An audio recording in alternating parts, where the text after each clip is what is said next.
Bonjour à tous, bienvenue pour une vidéo blabla suite à un email qu'on m'a envoyé le week-end dernier, par rapport au moment où je fais cette vidéo.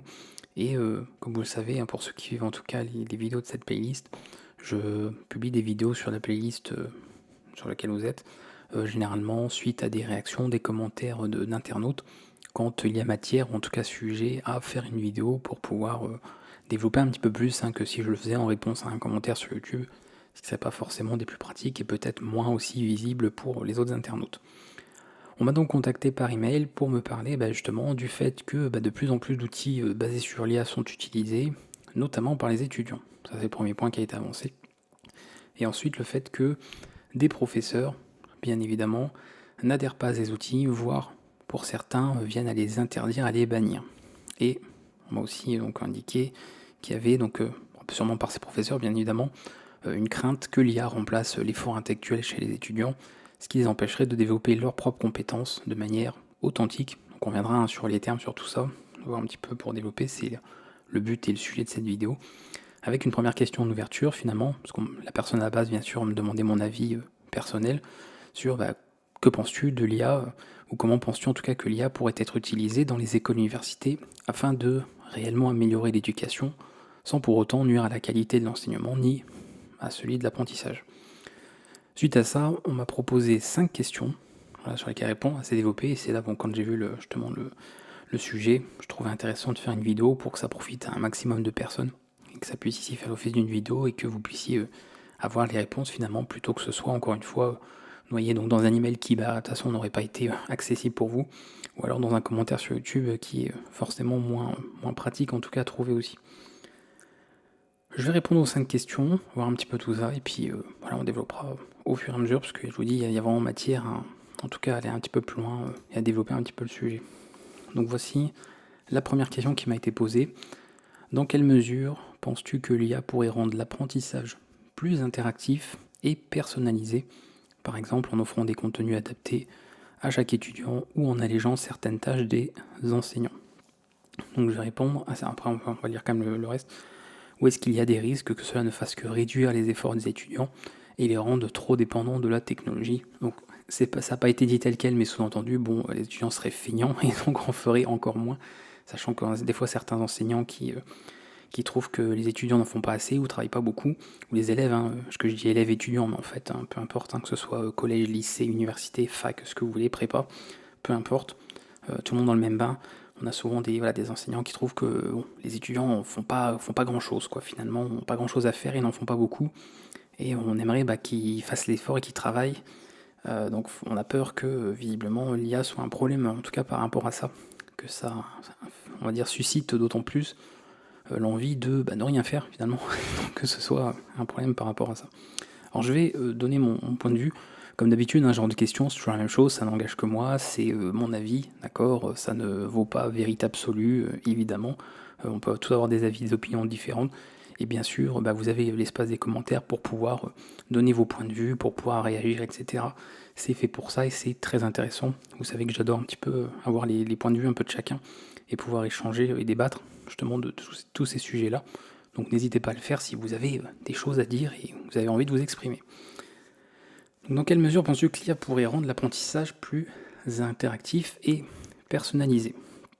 Donc on parle justement du fait d'offrir des contenus qui seraient adaptés, etc., en allégeant certaines tâches.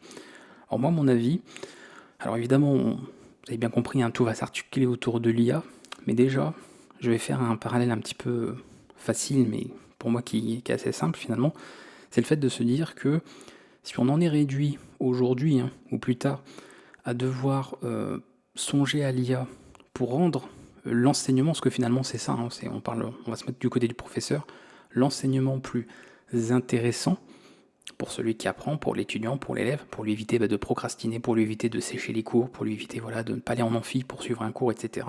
Ce genre de choses. Le problème, déjà, il est pas. Le problème, il est déjà au niveau de l'enseignement, d'accord. Pas forcément au niveau de l'enseignant, parce que malheureusement, bien souvent, en tant qu'enseignant, vous n'avez pas vraiment de choix. Si vous êtes dans une école, dans une université, vous êtes soumis à certaines règles, à une certaine feuille de conduite, à un certain programme, etc. Vous avez plus ou moins certaines libertés, peut-être en fonction, c'est pas toujours le cas, Mais voilà, vous n'avez pas carte blanche, vous faites pas ce que vous voulez. C'est ça que je veux dire dans la manière que vous enseignez, dans ce que vous enseignez même. Voilà, rien que ça déjà, la matière en elle-même, vous n'avez pas le choix non plus forcément de ce que vous enseignez. Aussi parce que les étudiants doivent remplir des diplômes, donc doivent valider certains acquis, donc on ne peut pas non plus apprendre, faire enseigner n'importe quoi, il faut que ça suive un certain plan, on va dire un certain modèle. Donc déjà le problème en soi, à mon sens, c'est un problème déjà lié à l'enseignement global, c'est-à-dire même sans parler d'intelligence artificielle. C'est-à-dire que la première chose, si on observe et si on constate que oui, il y a des élèves qui s'ennuient en cours, voilà, on peut le dire, hein, peu importe encore une fois le niveau d'études, voilà, qui s'ennuient, qui sèchent les cours, l'absentéisme, etc. Ça devrait soulever déjà pas mal de points. C'est-à-dire on peut toujours rejeter la faute sur l'élève en disant oui, bon, l'élève en fait est un feignant, il n'a pas envie de travailler.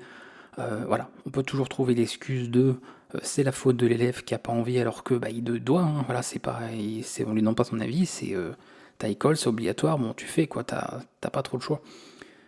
Alors qu'on devrait, à mon sens, d'abord, et pas seulement tomber dans la généralité de bah oui, mais c'est l'élève qui veut pas travailler donc tout s'explique, de se dire est-ce que l'enseignement est-ce qu'il convient finalement. Et le problème c'est que c'est toute une machinerie en fait, un petit peu de tout ça. On a vraiment une machinerie autour de l'enseignement qui est comme je dis, d'appliquer un modèle, d'appliquer un certain plan de cours, d'appliquer une certaine méthode, une méthodologie qui est soit reprise par l'un et par l'autre de la même manière, ou les mêmes cours qui sont repris d'une année à l'autre, parce que vous comprenez bien, on va pas réécrire tous les cours chaque année, on va pas adapter tous les cours chaque année, donc non, on reprend les mêmes cours d'une année à l'autre, et certains étudiants, certains élèves peuvent trouver ça ennuyant, peuvent trouver ça fatigant, peuvent trouver ça inintéressant, et c'est comme ça, voilà, j'ai envie de dire, c'est comme ça. C'est l'être humain, c'est parfaitement normal. Si je vous impose quelque chose qui ne vous plaît pas, d'accord, votre nature même fera que vous allez vous ennuyer, fera que vous allez éprouver du dégoût, de l'aversion pour la chose, et vous n'aurez juste pas envie. Quand vous n'aimez pas un aliment, vous n'allez pas vous forcer à le manger. Quand vous êtes enfant, vous n'avez pas trop le choix, vous écoutez ce que vos parents vous disent. Quand vous êtes adulte, s'il y a un aliment que vous n'aimez pas, vous ne le mangez pas. Vous n'allez pas vous forcer parce que il faudrait que j'en mange. Non, vous faites les choix de non, je mange ce que j'aime et le reste, tant pis. C'est dommage, mais tant pis. Là, c'est pareil. C'est l'étudiant ou celui qui apprend, forcément s'attend à quelque chose qui le motive, pour lequel il éprouve de l'intérêt. Et j'ai même envie d'aller plus loin, dans lequel il y a du sens, en fait. Voilà. Si dans ce que vous apprenez, il n'y a pas de sens, d'accord, si vous n'avez aucun... Voilà, ça n'a pas de sens, en fait, ce que vous faites à votre goût, encore une fois, on ne parle pas dans l'absolu, parce que les gens pourraient dire, mais si, ça a du sens, oui, mais c'est un avis personnel, subjectif, propre à chacun, de se dire, là, ce que je suis en train d'étudier, pour moi, ça a du sens ou pas. Si ça en a, le cours sera intéressant et donc sera interactif, parce que l'élève aura envie de participer, il y aura un échange avec l'enseignant, ça se passera très bien au niveau de l'apprentissage, même malgré les difficultés, il y aura une envie d'apprendre, une envie de progresser, et à côté, vous aurez un autre étudiant qui lui ne verra pas de sens, d'intérêt ou d'utilité à ce qu'il est en train d'apprendre, surtout si on lui impose, et dans ce cas-là, vous pourrez faire ce que vous voulez en fait, hein.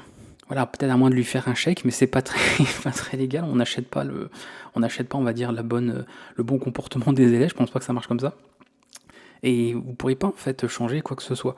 Donc dans quelle mesure penses-tu que l'IA pourrait rendre l'apprentissage plus interactif ? En soi, l'IA pourra juste en fait faire la même chose que ce que pourrait faire un enseignant, donc un être humain. Voilà. C'est-à-dire de se poser les bonnes questions. Alors encore une fois, je dis l'enseignant, mais ce serait plus l'enseignement, donc c'est la hiérarchie, hein, c'est toujours plus haut qu'il faut remonter, à se dire, mais est-ce que... Alors on va parler de la France, mais ça peut être d'autres pays, hein, selon où on se trouve et dans quel référentiel on est, de se dire, est-ce que notre manière d'enseigner, elle convient aujourd'hui, voilà. Parce que peut-être ça convenait, admettons, hein, il y a 40 ans, 50 ans, on ne sait pas. Voilà, peut-être qu'effectivement, avec le recul, on pourrait se dire, oui, non mais les élèves travaillaient bien, ils étaient studieux, ils étaient sérieux, ils écoutaient en classe, ils ne séchaient pas les cours. Après, peut-être aussi parce que papa, maman, généralement, vous faisiez punir derrière, donc ça n'avait peut-être pas non plus envie de sécher les cours, en tout cas pas trop. Il y a peut-être un peu plus de laxisme après, sur le fait que, certains enfants, voilà, je veux dire...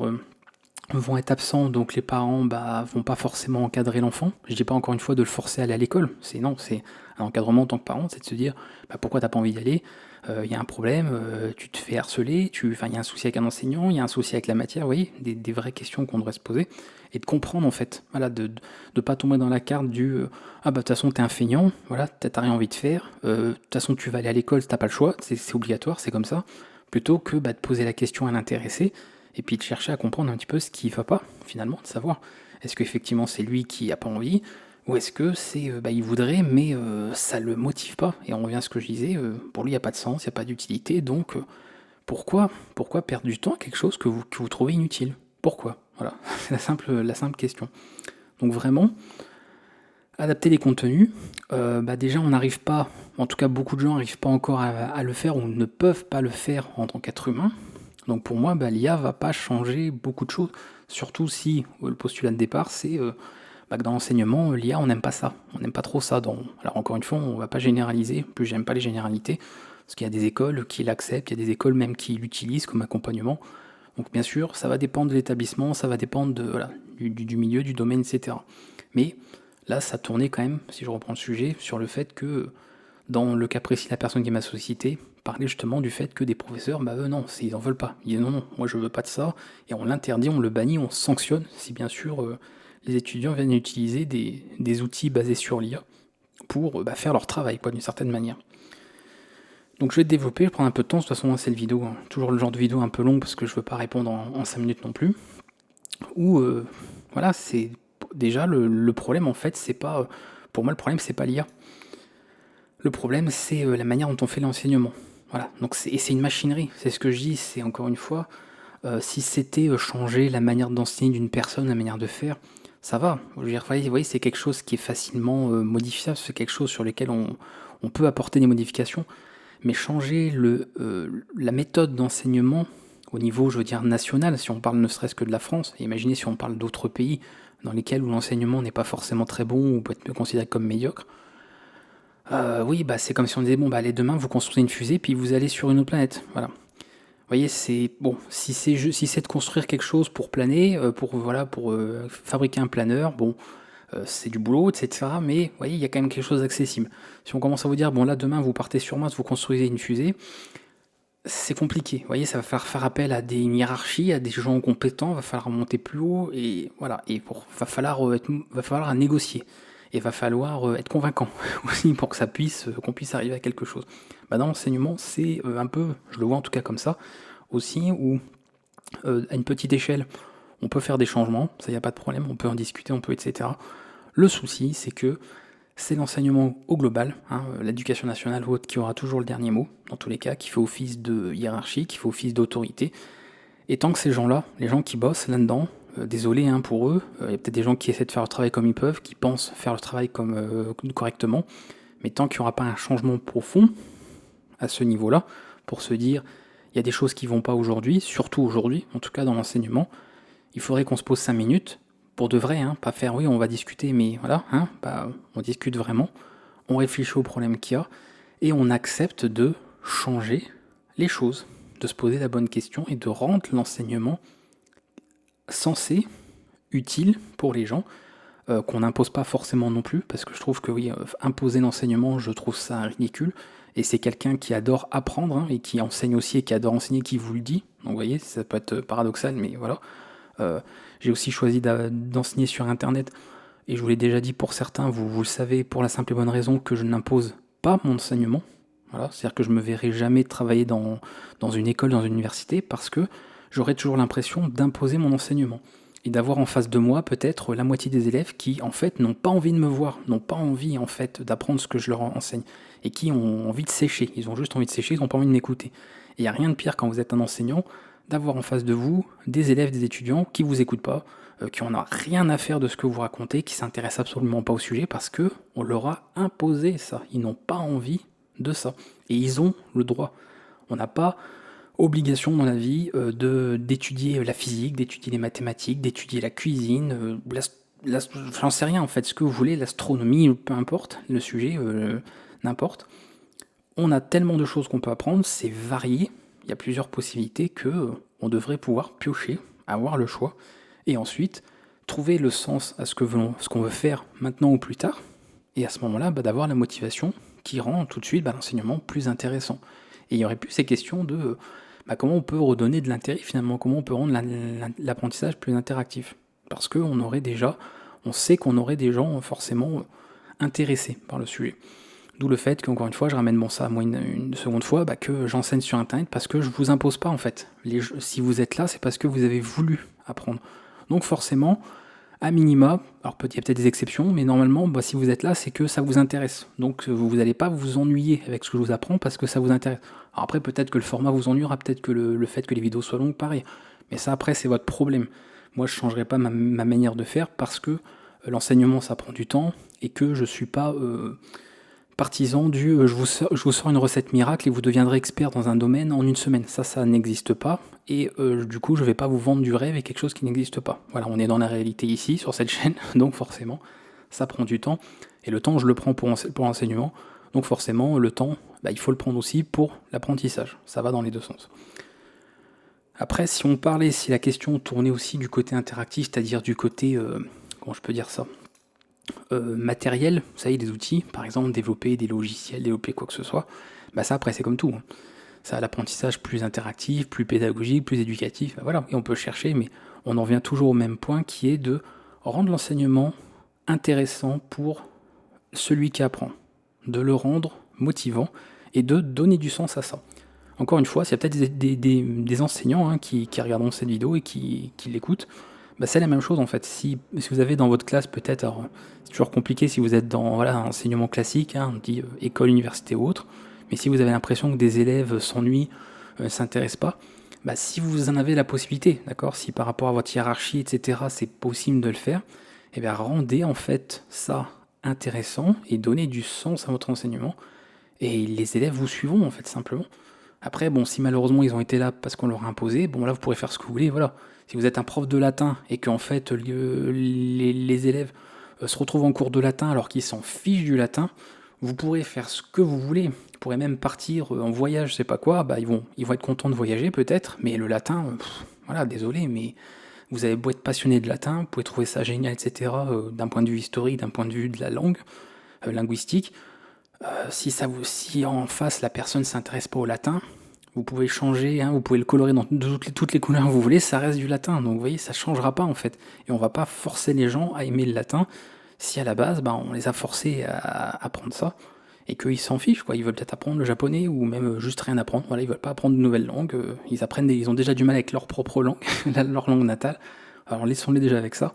Voilà, c'est toujours compliqué. Ensuite, il y avait une partie, donc est-ce qu'il y a des risques que ça ne fasse que réduire les efforts? Donc ça, c'est la deuxième partie de la question, justement, et non, enfin pour moi non, en fait, il n'y a pas en soi, parce que si l'IA est utilisée à la manière d'un enseignant qui mettra en place des thématiques, des outils pour rendre intéressant ce qu'il enseigne, pour moi, il n'y a pas de problème, en fait. Croyez-moi, ça c'est un truc en tout cas, et je le vois bien, je suis pas enseignant en physique dans une école, je suis enseignant en ligne, mais je me rends bien compte aussi, j'ai des gens, vous savez, ils me contactent, ils me sollicitent par rapport à ce qu'ils apprennent sur la chaîne, et c'est très facile de voir quelqu'un qui est, engagé dans ce qu'il fait, c'est-à-dire qu'il va passer beaucoup de temps, il va étudier les choses, il va revoir les vidéos plusieurs fois, il va faire les exercices, il va même en trouver d'autres, il va faire des exercices qu'on lui a jamais demandé, il va faire des projets, il va s'intéresser à plein d'autres domaines, il va s'éparpiller un petit peu à droite à gauche, puis ensuite se trouver un peu où il pourrait se spécialiser, il va se poser des questions, il va poser aussi des questions, et il va, faire tout un tas de choses. Ça, c'est quelqu'un, en fait, vous n'avez même pas besoin de lui demander de faire des efforts ou de travailler, déjà parce que c'est lui que ça regarde de toute façon. C'est malheureux, mais je veux dire, moi, si ce que vous apprenez, que ce soit pour vos études, votre métier ou purement personnel, personnellement, à titre personnel, que vous fassiez des efforts ou pas, je m'en fiche, voilà, désolé de vous le dire. Je suis toujours content quand les gens viennent me dire qu'ils ont réussi leurs examens, qu'ils ont obtenu un diplôme, qu'ils ont obtenu un emploi, etc. C'est cool, mais je veux dire que malheureusement, si vous ne faites rien de ce que vous apprenez, moi ça va pas changer ma vie en fait, voilà, faut être réaliste, ça va strictement rien changer dans ma vie, que vous ayez un ou pas un diplôme, que vous travaillez ou pas. Donc les efforts, c'est vous que ça regarde. Et là c'est pareil en fait, c'est à partir du moment où les gens ont du sens dans ce qu'ils font, que c'est censé pour eux, eh bien, il n'y a pas de problème de faire des efforts. Vous savez, c'est très simple, hein. Si vous n'aimez pas quelque chose, d'accord, qu'on vous dit de faire cette chose pendant 1 heure, 2 heures, 3 heures, le temps va être long. Ça va être long, ça va être une corvée, une contrainte, ça va être casse-pied, ça va être ennuyant, éprouvant, etc. C'est vraiment, enfin, c'est horrible. Voilà, ça va être un moment compliqué pour vous. Maintenant, si on vous met sur quelque chose qui vous passionne, un sport, un jeu vidéo, une activité artistique, des voyages, une randonnée, peu importe, vous pourrez y passer 10 heures, en fait. Vous n'aurez pas vu le temps passer, vous vous serez amusé et vous en redemanderez. Voilà. Donc l'effort, quand on doit faire des efforts, généralement, surtout quand c'est lié à, voilà, ici à l'enseignement, bah déjà c'est problématique. Ça veut dire qu'il y a déjà un problème sous-jacent de bah, si la personne a besoin de faire des efforts, c'est que bah, déjà elle n'y met pas beaucoup, elle n'est pas très engagée dans la chose, et si elle n'est pas très engagée dans ce qu'elle apprend, bah faut se poser les bonnes questions. Est-ce que ça l'intéresse vraiment en fait? Je veux dire, je sais pas, si ça la passionne vraiment, normalement elle devrait, vous voyez, d'elle-même s'intéresser au sujet, d'elle-même travailler, etc. Si vous avez l'impression qu'il faut la pousser, bah faut lui demander ça t'intéresse ou pas. Et si ça t'intéresse pas, bah faudrait peut-être partir sur autre chose parce que je sais pas, enfin la vie, il y a suffisamment de choses dans la vie pour ne pas devoir vivre en se forçant en fait à pratiquer un domaine, à pratiquer un métier, que sais-je, hein, avoir une certaine passion ou une activité. Il y en a tellement que il y en a forcément une qui vous plaira. Il y en a forcément une où vous n'aurez pas l'impression de devoir ou de faire des efforts. Donc il faut peut-être pencher un petit peu là-dessus. Après, rendre trop dépendant de la technologie, j'ai envie de dire, nous le sommes déjà. Voilà, ça c'est c'est le point en fait, la révélation, c'est, sans me tromper, hein, voilà, je suis sûr à 99,9999999% de ce que je dis là cette fois-ci, qui est le fait, bah, qu'en fait, dépendant de la technologie, nous le sommes. Je veux dire nous, alors peut-être pas dans tous les pays, encore une fois, ça dépend des personnes, mais en fait, en France, quand vous vivez confortablement, donc vous avez sous-entendu, vous avez un toit, d'accord, vous avez internet, on est dépendant en fait. Et j'ai envie de dire que même au niveau de toute façon obligation administrative, on n'a pas le choix de l'être. C'est-à-dire que vous n'avez plus vraiment, à moins de vivre dans la rue malheureusement ou de vivre en pleine forêt, hein, et construire votre cabane, vous êtes forcément dépendant de la technologie.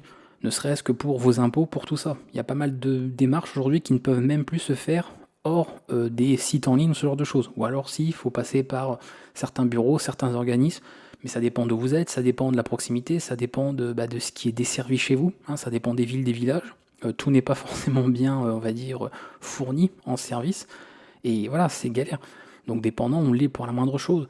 Vous avez besoin de passer à la CAF, vous êtes dépendant de la technologie, vous devez payer vos impôts, vous êtes dépendant de la technologie. Vous voulez créer une entreprise ou une société, vous êtes dépendant de la technologie. Et puis pour tout en fait, hein, je veux dire, aujourd'hui, il y en a qui payent avec leur téléphone, il y en a qui utilisent tout pour leur téléphone, votre banque avec votre téléphone.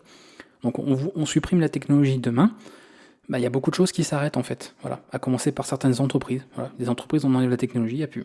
Alors après, là c'est entendu que les étudiants.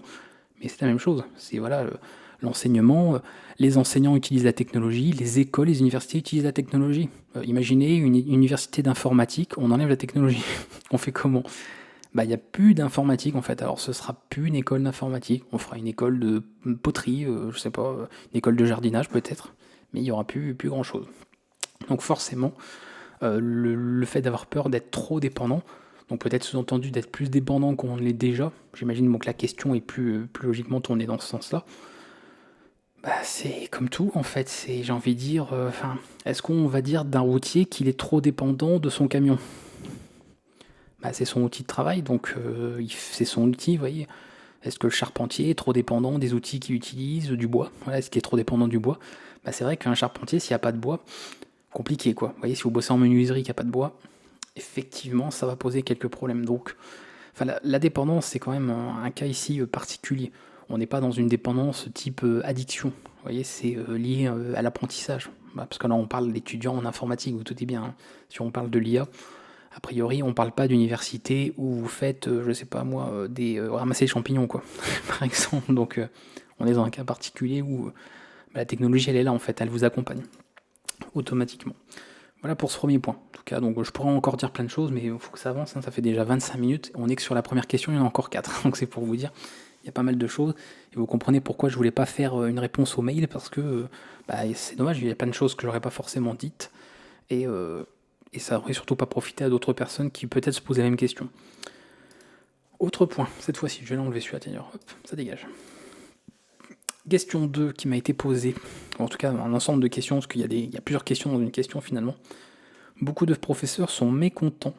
Voilà, donc j'ai repris quasiment, j'ai pas copié-collé forcément tout, mais j'ai repris les termes pour certaines choses, voire un peu, sont mécontents donc et s'opposent à l'utilisation de l'IA, souvent en raison de la facilité avec laquelle elle peut être utilisée pour tricher. Et ça, bien garder ce mot, parce que c'est intéressant, voilà, de ce mot tricher. Mais est-ce que tu penses qu'ils devraient au contraire l'accepter et apprendre à leurs étudiants à l'utiliser de manière responsable et constructive? Pareil, deux mots qui peuvent être intéressants. Et sinon, comment, donc, selon toi, les enseignants pourraient-ils voir changer leur perception de ces outils? Donc ça, pareil, quand j'avais lu donc, le mail, que j'ai eu ces questions, voilà, c'est aussi une des nombreuses questions que je me suis dit, ça, voilà, il faut développer. Je peux pas répondre à ça en 3 mots, c'est pas possible, il y a plein de choses qu'on peut dire là-dessus. Alors voici ce que j'en pense aussi, puisque à la base on me posait des questions pour moi, donc forcément et naturellement j'y réponds. Alors beaucoup de professeurs sont mécontents, s'opposent à l'utilisation de l'IA, bon ça peut se comprendre, c'est comme tout, ok on va passer là-dessus.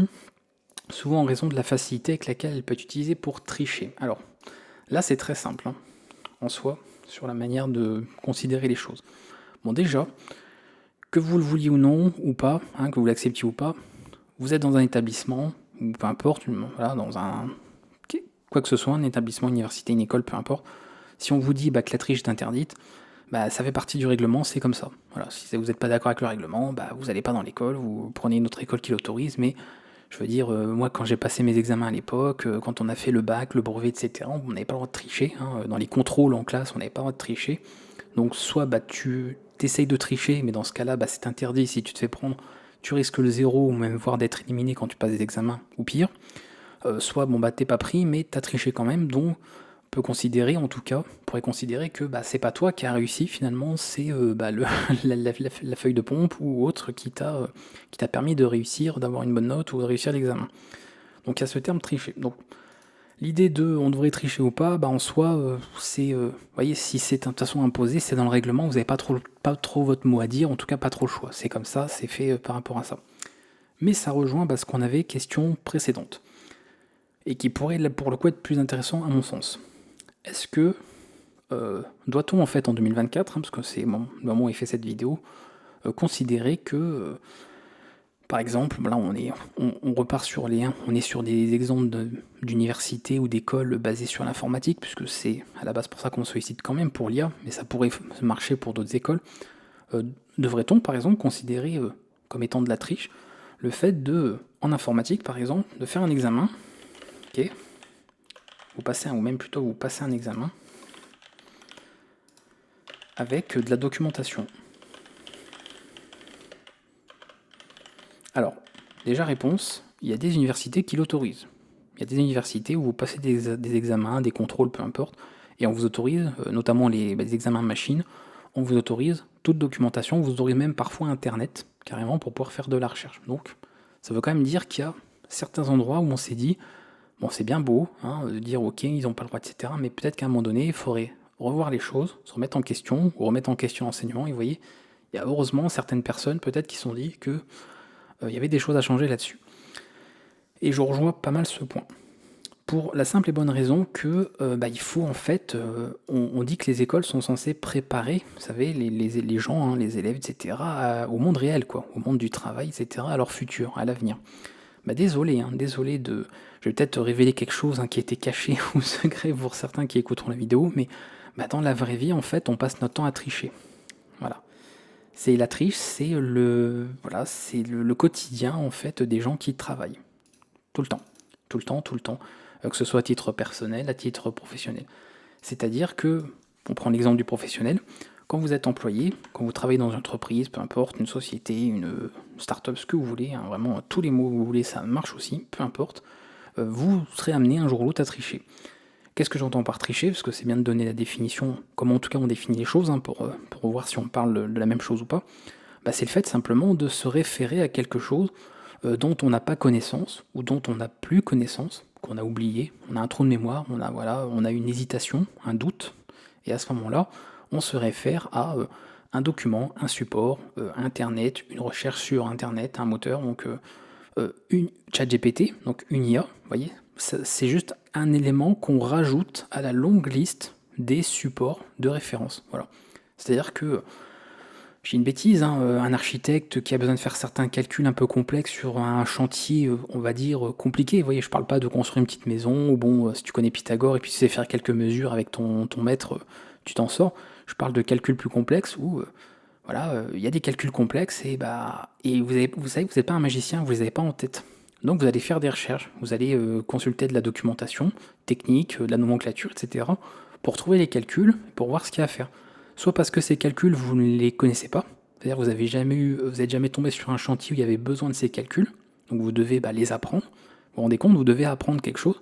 Bah oui, hein, première nouvelle, vous ne savez pas tout, vous n'êtes pas omniscient.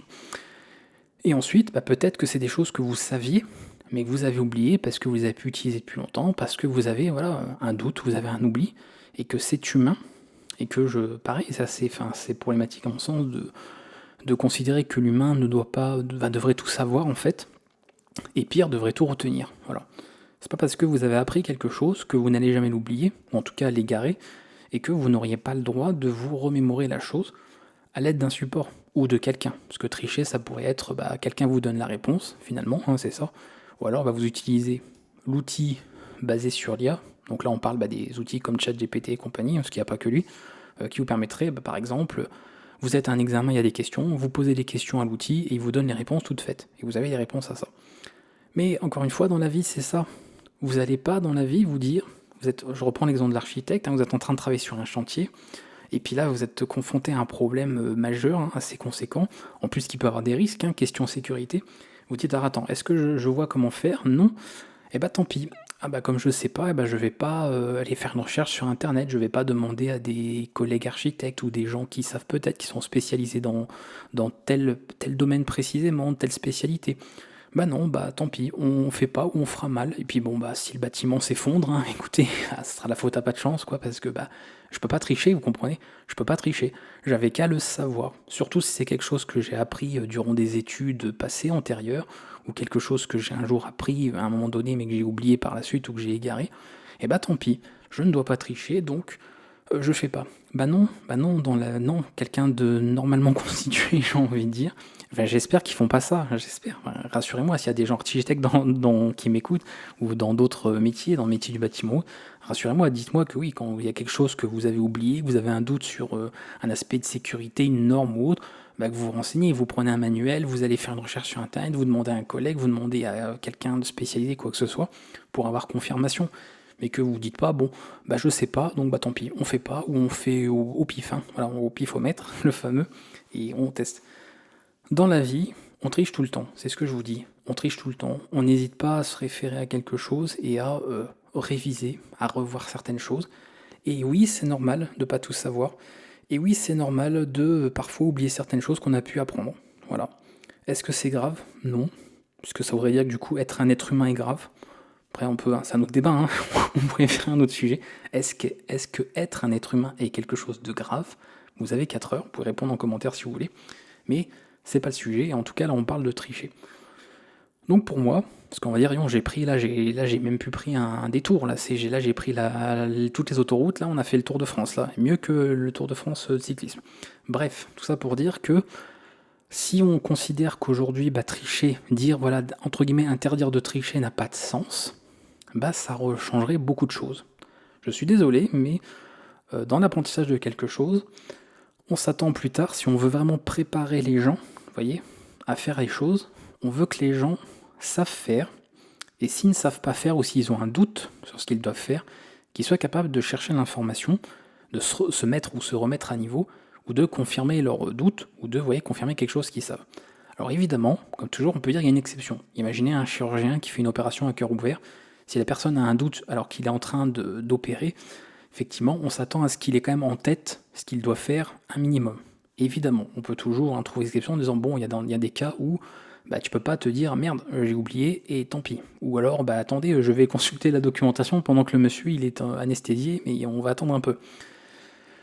Quoique ça pourrait arriver. Je veux dire, je serais même pas surpris que lors d'opérations, pareil, s'il y a des médecins, des chirurgiens qui ont eu des expériences un peu compliquées comme ça, où en pleine opération, vous avez, je sais pas, un instant de doute, un instant de mince, là il y a un.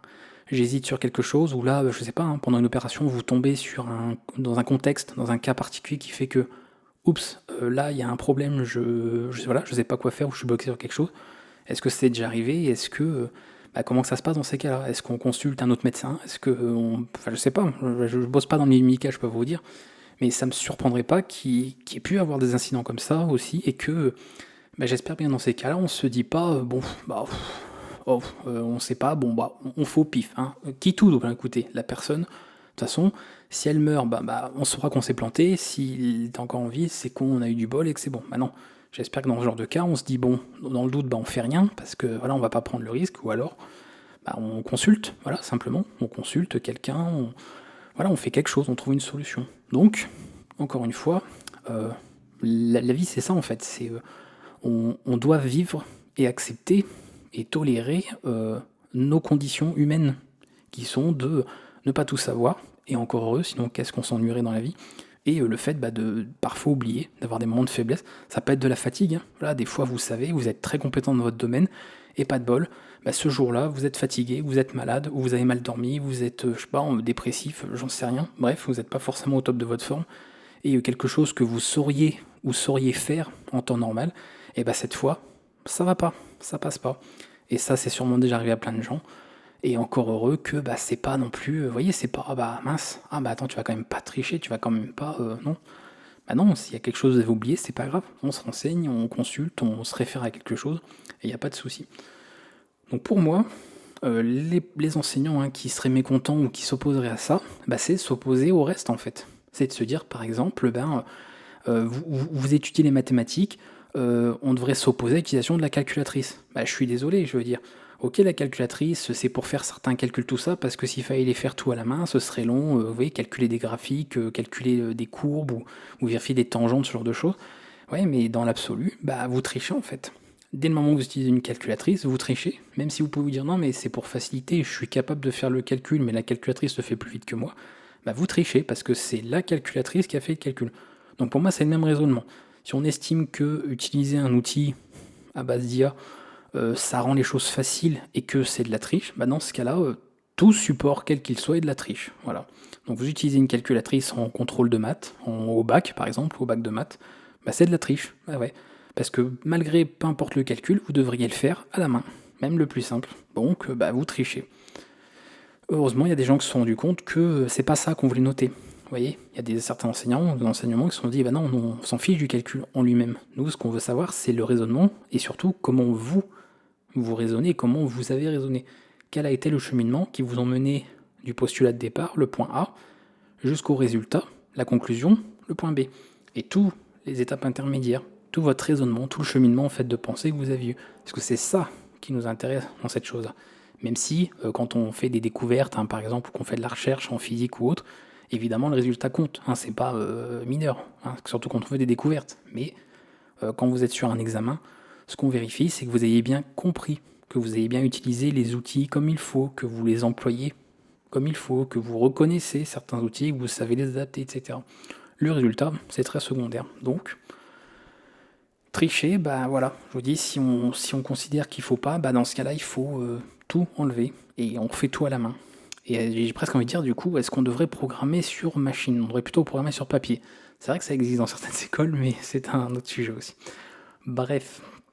Est-ce que tu penses qu'ils devraient au contraire l'accepter et apprendre à leurs étudiants à l'utiliser de manière responsable et constructive? Comme pour le reste. C'est-à-dire que moi, si j'avais le pouvoir de décider, ce qui n'est pas le cas bien sûr, mais au niveau de l'enseignement, imagine, je suis le grand patron de l'enseignement, l'éducation en France, ce serait en fait, déjà, il n'y aurait peut-être pas plus forcément d'examen de contrôle, mais ça c'est pareil, c'est un autre sujet. Mais si on devait donc noter ou faire des examens, des évaluations, en fait, t'autorises tout. Et certaines écoles le font. Voilà, certaines écoles l'ont fait ou le font. Est-ce que vous croyez que tous les élèves ont eu 20 ? Non. Voilà. C'est-à-dire que tu peux donner tous les outils à quelqu'un qui passe un examen. C'est pas parce qu'il a toute la leçon, qu'il a toutes les propriétés mathématiques, qu'il a tout le code ou la documentation au niveau informatique, qu'il aura 20 sur 20 à son examen. Donc ça montre déjà une chose, que si c'était vraiment de la triche, logiquement vous auriez la réponse toute faite. Et j'ai envie de dire au niveau de l'IA, le problème est le même. C'est pas parce que l'IA va vous donner une réponse déjà qu'elle sera forcément juste, qu'elle sera forcément cohérente ou pertinente par rapport à ce qu'on vous demandait, qu'elle ne contiendra pas d'erreur, ou simplement en fait qu'elle ne sera pas. Dans le cas contraire, si elle est bonne, en fait elle est bonne. Parce que la vie, on est d'accord quand même, quand ça vous prépare à la vie plus tard, c'est de résoudre des problèmes. Ok. Si vous bossez en informatique, vous avez des problèmes qui se présentent, vous devez les résoudre en écrivant des algorithmes, du code, etc., des applications, etc. Donc, si à terme, vous avez eu besoin d'une IA pour arriver à votre objectif ou pas, que vous ayez triché ou pas, vous voyez, vous avez réussi à obtenir ce que vous vouliez. On peut partir sur un exemple plus important. Si plus tard un chirurgien arrive à sauver la vie de quelqu'un via une opération parce qu'il a utilisé une IA, est-ce qu'on va lui reprocher? Non, il a sauvé la vie de quelqu'un. Voilà. Alors peut-être, vous dites, voilà, peut-être qu'au niveau de l'informatique, on se dira ouais, mais c'est pas bien, parce que peut-être qu'on estime l'informatique, c'est pas un sujet assez important, c'est pas essentiel à la vie, peut-être, on peut le voir comme ça, même si en réalité, s'il l'est, parce que comme je vous l'ai dit, on en est à la technologie aujourd'hui, on ne fonctionne plus, la Terre s'arrête, mais si on adapte ça, si on porte ça sur des exemples plus essentiels, en tout cas qui sont vus comme étant plus essentiels, comme la santé, ne serait-ce que ça, la vie des gens, sauver une vie, est-ce qu'on reprochera à un médecin, à un chirurgien d'avoir triché pour sauver une vie? Jamais, en fait. Donc que le chirurgien il ait eu tout en tête de ce qu'il devait faire, ou qu'il ait été assisté par un robot géré par IA, ou même qu'il ait fait ça à distance, ou même qu'une IA ait fait ça à distance via un bras articulé, vous savez, du moment que vous avez sauvé la vie de quelqu'un, voilà. Donc la question se poserait beaucoup moins dans le secteur médical par exemple, puisque c'est l'exemple que j'ai pris. Est-ce qu'on ne devrait pas reconsidérer les choses d'un point de vue université par exemple informatique, de se dire finalement, à partir du moment où à la fin ils ont répondu ce qu'on voulait, ce qu'on attendait comme réponse, ou qu'ils ont compris, voilà. Parce que bien sûr, ce qui est important aussi là-dedans, dans le fait par exemple de tricher ou d'autoriser des outils, c'est la compréhension. Oui, c'est ce que je vous disais par rapport aux maths. C'est-à-dire que le résultat en lui-même, on s'en fiche. Mais si tu as obtenu le résultat au pif, ou tu es incapable de l'expliquer, on ne peut pas te mettre la note. On ne peut pas te mettre la bonne note parce que c'est pas ce qu'on veut, c'est pas que tu aies trouvé les bons résultats. C'est pas un QCM. Vous voyez, on ne veut pas que vous répondiez, vous ayez les bonnes réponses. On veut avoir l'assurance, la garantie que vous ayez compris ce que vous enseigne. Parce que vous êtes censé réutiliser ensuite cet enseignement plus tard dans votre vie. Même si, quand vous êtes à l'école, vous me direz si ce que vous avez appris en chimie ou en optique, etc., vous sert beaucoup aujourd'hui. Vous voyez, on peut, encore une fois, trouver plein d'autres sujets de discussion. À part de la culture générale, franchement, on n'en a pas fait grand-chose. Bref, sauf si vous bossez, bien sûr, dans ces domaines-là. Tout ça pour dire que, si on part du principe que ce que vous êtes en train d'apprendre, c'est ce qui va vous servir plus tard, on vous a pas imposé, c'est le domaine qui vous intéresse, vraiment ça vous plaît, etc., vous éprouvez de l'intérêt, eh bien vous allez forcément vouloir chercher à comprendre, de toute façon. On revient aussi au point de la question 2, c'est que comme ça a du sens, vous aurez envie de comprendre les choses, donc vous aurez envie de faire l'effort, sans vous rendre compte de devoir faire l'effort, de comprendre, etc. Et après, c'est dans le cadre scolaire, eh bien notons la notation. S'il doit y avoir une notation, elle doit se faire là-dessus, sur la compréhension des choses, pas sur le résultat en fait, et sur la manière dont vous avez trouvé les résultats. Moi, si j'étais prof en école, si un élève a utilisé le chat GPT pour faire un exercice d'algorithmie et qu'il est capable de m'expliquer l'algorithme, même que ChatGPT a produit, il a les points, en fait. Est-ce qu'il a compris? C'est pas lui qui a écrit l'algorithme, ok, il n'a pas écrit le code, mais il a compris. À l'inverse, s'il a produit le résultat par une IA et qu'il est incapable d'expliquer ce qu'elle a fait, je peux pas lui mettre les points. Si, encore une fois, il y a un système de notation, parce que il est censé comprendre et apprendre ce que ça lui servira plus tard. Si je lui donne les points, je valide ses acquis qu'il n'a pas, et dans ce cas-là, c'est lui mentir, c'est dire c'est bon, tu as compris et tu comprendras pour plus tard, alors que pas du tout. Donc on peut pas. Donc voilà comment je vois en tout cas les choses de ce point de vue-là. C'est pas tellement utilisé de manière responsable qu'on se dit, encore une fois, c'est même pas un problème de l'étudiant à mon sens, c'est un problème de la notation. On revient encore une fois à ma réponse de la question 1, c'est un problème lié à l'enseignement. Vous voyez, on remonte encore plus haut, c'est comment on considère l'enseignement, et là, plus précisément, les systèmes d'évaluation de notation, qui est que on devrait faire des examens, des contrôles, ce que vous voulez, des partiels, peu importe. Les étudiants sont autorisés à tous les documents qu'ils veulent, calculatrice, notes, feuilles de notes, livres, site internet, IA, voilà, ChatGPT, ce qu'ils veulent absolument. Par contre, dans ce qu'ils rédigent à la fin, sur leur copie ou sur numériquement parlant, il faut qu'ils montrent, qu'ils prouvent qu'ils ont compris et qui comprennent ce qu'ils ont écrit et qui comprennent le résultat qui a été obtenu, qu'ils ont obtenu par eux-mêmes ou par une IA. Et à ce compte-là, oui, ça validera évidemment leurs acquis. Dans le cas contraire, qu'ils aient triché ou pas, s'ils sont incapables d'expliquer ce qu'ils ont écrit, s'ils n'ont pas compris, donc il n'y a même pas de question à se poser en fait. Voilà, on saura tout de suite s'il a compris ou pas, tout simplement. Donc il n'y a pas de responsabilité en fait, ou de manière constructive, juste il faut revoir comment on note. Voilà. Ne notons pas le résultat, mais notons la compréhension de l'étudiant face à l'exercice qu'on lui demande, tout simplement. Donc comment selon toi les enseignants pourraient-ils voir changer leur perception de ces outils? Exactement comme j'ai dit, mais tu vois, c'est pour ceux en tout cas celui qui me posait la question, parce que si tu regardes cette vidéo, je t'aurais fourni le lien, donc forcément la personne qui m'aura envoyé ce mail aura les réponses aux questions qu'il me posait, en plus des autres personnes qui m'écoutent en ce moment. Encore une fois, c'est pas tellement un problème de les enseignants, ils appliquent ce qu'on leur dit aussi. C'est-à-dire que si demain une école leur dit moi j'autorise l'IA, l'enseignant il aura pas trop son mot à dire. S'il est dans l'école, il doit se plier au règlement de l'école, qu'il soit d'accord ou pas. Après il peut donner son avis, il peut en parler en salle des profs, mais en attendant, il y a un règlement, il faut le suivre.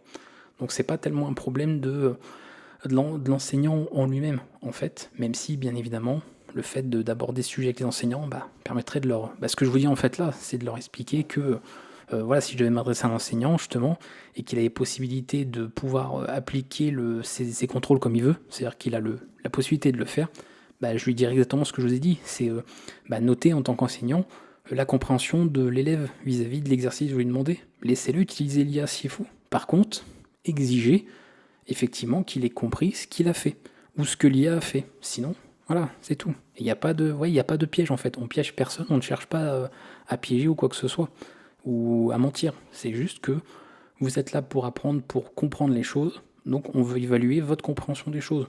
Le résultat en lui-même, vous l'obtenez comme vous voulez. Ça, c'est vous que ça regarde.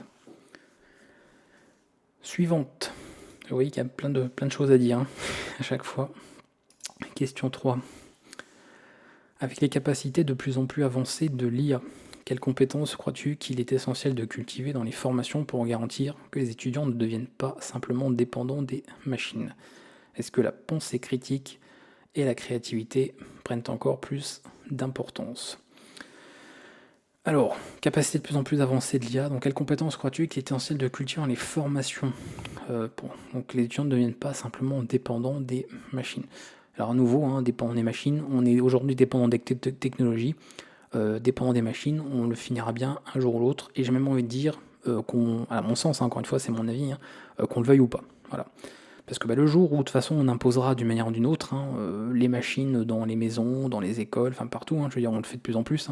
Je prends un exemple très simple, est-ce qu'on a demandé l'avis des gens pour installer des caméras de surveillance dans les magasins, dans les villes, même dans certaines villes? Non en fait, on vous demande pas votre avis. On part du principe que c'est une question de sécurité, que ce soit vrai ou pas, que ce soit pertinent ou pas, que ce soit justifié ou pas, légitime ou pas, peu importe. On estime que c'est pour la sécurité des gens, des citoyens, de mettre des caméras pour filmer ce qui se passe dans la rue, sur les espaces publics ou dans les magasins pour éviter les vols. Donc voilà, on est dépendant en fait de ça, parce que ça reste des machines. Dans tous les cas, tout ça c'est des technologies, mais ce sont des machines derrière. Donc le reste, ça se fera pareil. Si un jour un État, un gouvernement ou quoi que ce soit décide que tel système doit être mis en place, ou autre, comme on peut par exemple imposer le numérique, comme un jour on imposera à mon sens la monnaie numérique aussi, comme on imposera tout un tas de choses, comme on sait très très bien le faire de toute façon les gouvernements, surtout en France, on n'aura pas trop le choix. Donc déjà, ça, voilà, la dépendance en elle-même, elle se fera qu'on le veuille ou pas. Le jour où on a dit aux gens, vous ne pourrez plus payer vos impôts via papier en envoyant un courrier, maintenant il faudra le faire en ligne. Pareil, on n'a pas trop demandé dans leur vie. Au début, vous aviez le choix, vous pouviez choisir entre les deux. Puis petit à petit, on passe à des systèmes où maintenant tout doit être fait en ligne. Vous n'avez plus le choix, vous voyez. Donc on impose, quoi qu'on en dise, ce qu'on veut. Il y a des personnes qui voulaient se passer des smartphones. Aujourd'hui, ils n'ont pas le choix. Si vous n'avez pas de smartphone, il y a plein de choses que vous ne pouvez pas faire, ou en tout cas, qui deviennent très compliquées ou très contraignantes à faire sans. Donc, c'est plus simple, surtout quand vous êtes pour les personnes âgées, souvent, de s'adapter. Il faut bien un petit peu à ce qui se fait de nouveau et évoluer un petit peu justement avec les technologies en parallèle. Donc les compétences, c'est qui est cultivé dans les formations, c'est comme toujours à mon sens, parce que là on parle plus dans l'utilisation en elle-même, c'est-à-dire que moi je lis cette question aussi surtout dans le sens de ne pas devenir, comment dire, victime ou passif ou comment je peux dire ça? Soumis plutôt, voilà, aux technologies genre basées sur l'IA, mais qu'on garde le contrôle. Moi, je le vois plutôt comme ça. C'est-à-dire se dire que, ok, il y a des outils basés sur l'IA, mais il faut que ça reste, et ça rejoint donc pour le coup ce que l'avis, en tout cas moi que j'ai, et que je dis des fois dans certaines vidéos, c'est que pour moi, l'IA doit rester l'assistante de l'être humain. Ce n'est pas à l'être humain de finir par devenir l'assistant de l'IA. Je ne sais pas si vous avez compris où je veux en venir. Sous-entendu, en gros, l'IA doit être un support à nous, sans pour autant qu'elle nous remplace et que nous finissions par être un petit peu, vous voyez, la cinquième roue du carrosse quelque part. De se dire, si l'IA finit par tout faire, nous on sera juste là en fait pour faire ce qui reste, ou faire ce qu'elle n'a pas envie de faire, parce que si on va loin, par exemple, après des stades carrément de confiance, qu'on arrive à obtenir des niveaux d'intelligence réels pour le coup, des vraies intelligences, que je rappelle que l'intelligence artificielle est tout sauf intelligente, on emploie le terme d'intelligence, c'est absolument pas ça, mais c'est par abus de langage, c'est les termes qui sont en tout cas employés aujourd'hui, et c'est dans le nom, de toute façon, de l'IA, mais c'est tout sauf intelligent aujourd'hui et tout sauf conscient. Mais si à terme on arrivait à ça, qu'on arrivait à un point où l'IA serait vraiment l'égale d'un être humain, oui, il faudra tomber dans cette idée de qu'en fait on ne soit pas soumis, qu'on ne soit pas victime, qu'on ne soit pas second, esclave, même j'ai envie de dire, voilà, j'ai employé ce terme-là, esclave de l'IA. Ça ne veut pas dire pour autant que l'IA est esclave de l'être humain, parce que aujourd'hui, on ne peut pas considérer l'IA comme étant un être humain qui a donc besoin d'avoir des droits ou ce genre de choses, même s'il y a des choses qui changent. Vous avez vu, je pense, un petit peu l'évolution, et on verra sûrement comment ça évoluera par la suite. Mais tout ça pour dire qu'à la base, on a créé l'IA quand même pour être un outil. Voilà. On parle d'outils basés sur l'IA. Et pour moi, ce que je trouve intéressant dans l'IA, pareil, c'est à titre personnel, c'est le côté assistant. Voilà. C'est-à-dire qu'il y a des choses que l'être humain peut faire, mais qui sont soit ennuyeuses, soit répétitives, soit fatigantes à faire. Et l'IA peut très bien le faire parce que l'IA ne se fatigue pas. Voilà. Vous pouvez la solliciter même à 3h du matin, 24h sur 24. Elle va travailler, elle va produire quelque chose, et elle va jamais se plaindre de devoir produire quelque chose. Elle le fera, voilà, sans problème. Chose qui n'est pas possible pour un être humain, on a des besoins biologiques, donc forcément au bout d'un moment, la fatigue et compagnie existent, là où elle n'existe pas chez l'IA. Donc l'IA doit rester un assistant. Elle peut nous aider aussi à certaines choses, par exemple apporter un avis supplémentaire, comme le ferait là pour le coup un être humain. C'est-à-dire que ça, voilà, c'est pas remplacer, c'est juste être un avis supplémentaire. Par exemple, je sais pas, vous voulez créer un jeu vidéo. Voilà, demain, vous voulez créer un jeu vidéo et vous voulez intégrer dans votre environnement des personnages. Et voilà, il y a plein de noms. Vous devez normalement créer des dizaines, des centaines de noms de personnages. Ok, de vous-même, vous pouvez les inventer, vous pouvez trouver des noms. Vous pouvez demander à des gens de vous donner des idées de noms, mais vous pourriez demander à une IA aussi. Voilà. Déjà parce qu'encore une fois, on revient à ce que je disais, vous pouvez la solliciter n'importe quand. Vous n'allez jamais la déranger et jamais la fatiguer.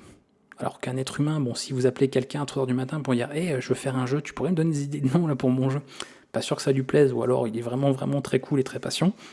Donc forcément, il y a des choses comme ça qu'on peut faire, mais ça reste un supplément. Vous voyez, ça vient pas remplacer quelque chose. C'est juste du bonus. C'est en plus. Et l'avantage, c'est que elle peut faire des choses plus rapidement aussi, forcément. Là où, comme je vous le disais, si l'être humain le fait, en plus de se fatiguer, nous en tant qu'être humain, il y a des choses, on peut être en capacité de les faire, mais on peut être aussi prendre beaucoup de temps. Et de se dire, cette chose qui est répétitive, si je peux la faire 100 fois, 1000 fois plus vite par un programme informatique, le temps que j'aurais, entre guillemets, perdu sur cette tâche-là, je peux le passer à autre chose. Et du coup, on peut redistribuer finalement la manière dont on utilise son temps. Vous voyez, de se dire, on travaille dans une activité, dans un domaine, que ce soit personnel, professionnel, peu importe, ou dans le cadre d'études, et de se dire, cette tâche qu'en temps normal, l'être humain aurait dû faire, parce qu'il faut bien que ce soit fait par quelqu'un, donc il faut bien qu'il le fasse à un moment donné, on sait que c'est répétitif, on sait que c'est casse-pied, on sait que c'est pas forcément les plus passionnants, mais il faut que ce soit fait. Si on peut déléguer ça à une IA, qui encore une fois ne va pas se plaindre de ce travail-là, ne va pas se plaindre de faire un travail pas passionnant, et nous se concentrer sur l'essentiel, ce qui nous passionne, ce qui est plus intéressant, pareil. Donc ça peut être aussi un outil, ça peut rejoindre ce que je répondais dans la première question. C'est que tout ce qui nous semble pas utile, tout ce qui nous semble pas sensé, tout ce qui nous semble pas intéressant, bah, on peut le faire faire par une IA, et du coup se concentrer sur ce qui, pour nous, voilà, ce qui nous intéresse. Et d'avoir comme ça un bon compromis entre les deux, de se dire je me concentre que sur ce qui me plaît, et ce qui me plaît moins ou ce qui me plaît pas, mais que j'ai besoin pour mon activité, eh bien je le fais faire par une IA. Donc on peut le voir un petit peu comme ça. Donc l'IA, bah, c'est un outil. Et comme n'importe quel outil, comme par exemple le fait de conduire une voiture, comme le fait d'utiliser une tronçonneuse, comme le fait de se servir d'une aiguille quand on fait de la broderie ou n'importe quoi, bah, il faut apprendre à l'utiliser. D'autant plus quand c'est un outil dans lequel vous êtes amené à être dépendant, puisque comme je le disais tout à l'heure, bah, dépendant on deviendra, si ce n'est pas encore déjà le cas, qu'on le veuille ou pas. Donc on a tout intérêt à apprendre au plus vite tout ça. Sinon, bah après, je vous dis, bah on reste victime en fait un petit peu, on est mis un peu sur le côté. C'est-à-dire, bah, une fois que l'IA sera partout, je sais pas, vous irez au restaurant et puis que vous devrez commander votre menu via une IA, bah, si vous n'avez pas été formé, vous n'avez pas été, comment dire, mis à la portée de ça, de cette nouvelle technologie, bah, vous serez comme, voilà, comme un senior de 80 ans que vous vous mettez devant un ordinateur alors qu'il n'a jamais connu ça de sa vie. Il n'est pas plus bête, hein. C'est pas parce qu'il a 80 ans qu'il est bête ou qu'il est trop âgé. Et c'est pas parce qu'il est trop âgé qu'il comprend pas, c'est juste que c'est nouveau. Et que, bah, en fait, vous êtes complètement largué, vous y comprenez rien. Et c'est comme n'importe quoi, hein. Prenez quelqu'un de 20 ans, vous lui présentez une technologie totalement nouvelle, il sera comme un senior de 80 ans devant un téléphone alors qu'il a jamais touché un téléphone de sa vie. C'est exactement la même chose. Encore une fois, c'est pas une question d'âge ou de niveau d'intelligence, c'est juste que c'est nouveau, et si tu connais pas et que t'as pas appris, tu connais pas. C'est tout. Donc, dans la mesure où quelque chose va se développer, c'est bien de se former, de se préparer à ça, de l'étudier et d'apprendre à faire avec. Et encore plus, comme je disais, bah, quand c'est quelque chose dont on sera de toute façon dépendant ou qu'on utilisera de façon qu'on ne le veuille ou pas à terme. Et à mon sens, il y a quand même très très peu de chances, vu l'avenir qui se profile, que l'IA en fait disparaisse ou que d'un seul coup l'IA finisse par être mis au placard. Vous voyez, voilà, que ce soit quelque chose en fait qui est oublié. Je veux dire, c'est comme si par exemple les voitures avaient commencé à se développer, les véhicules automobiles, et puis que finalement, non, bah, on avait mis ça de côté, puis on avait gardé les chevaux pour se déplacer. Bah non, vous voyez bien ce qui s'est passé, on a fini par déplacer en véhicule, à moteur, etc. Maintenant des voitures électriques. Voilà, ça continue d'avancer dans ce sens. On a eu pareil pour l'informatique, on a eu pareil pour les ordinateurs, on a eu pareil avec les ordinateurs portables, les mobiles, les smartphones et compagnie, les tablettes. Donc a priori, vu l'étendue de la chose, encore une fois, il y a quand même très peu de probabilité que l'IA finalement régresse son utilisation et puis que ça disparaisse, puis qu'on se dise, bah non, finalement, vous voyez, on a utilisé ça partout, puis finalement, bah non, allez, on arrête tout, hop, on supprime tout, on dégage et puis on passe à autre chose. Non, c'est un peu trop tard, j'ai envie de dire, si on voulait repartir en arrière, donc l'IA ne va faire que se développer, va faire forcément par intéresser de plus en plus de gens, parce que bah, la curiosité, simplement, c'est nouveau, tiens donc, attendez, on peut générer de la musique, on peut générer du texte, on peut changer des voix, enfin on peut tout faire littéralement, tout ce qu'un humain pourrait faire, même si ça prendrait plus de temps, même si ça demanderait certaines compétences, mais tout ce qu'un humain, techniquement en tout cas, pourrait faire, mécaniquement pourrait faire, électroniquement, enfin au niveau informatique, tout ça, une IA est capable d'être programmée pour pouvoir le faire et d'apprendre à le faire. Donc à partir de là, vous n'avez pas de limite. Vous n'avez pas de limite.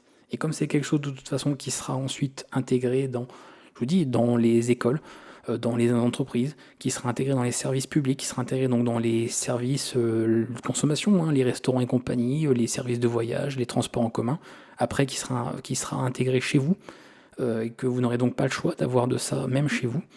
Bah, il faut en fait se préparer en amont pour bah, ne pas, vous savez, ne pas rater le train en fait, ne pas se dire mince, c'est une fois que c'est arrivé partout que bah, je me retrouve avec ça face à face et que je n'y comprends rien.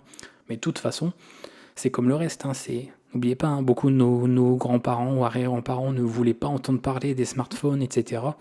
Je pense que là, si vous répondez en commentaire, vous êtes sûrement beaucoup de personnes à avoir des seniors, hein, des grands-parents, etc., donc des anciennes générations, qui sont passés sur des smartphones et puis qui peut-être même en plus adorent utiliser leur smartphone et peut-être passent leur temps à utiliser ça, qui sont mis à jouer sur des jeux mobiles.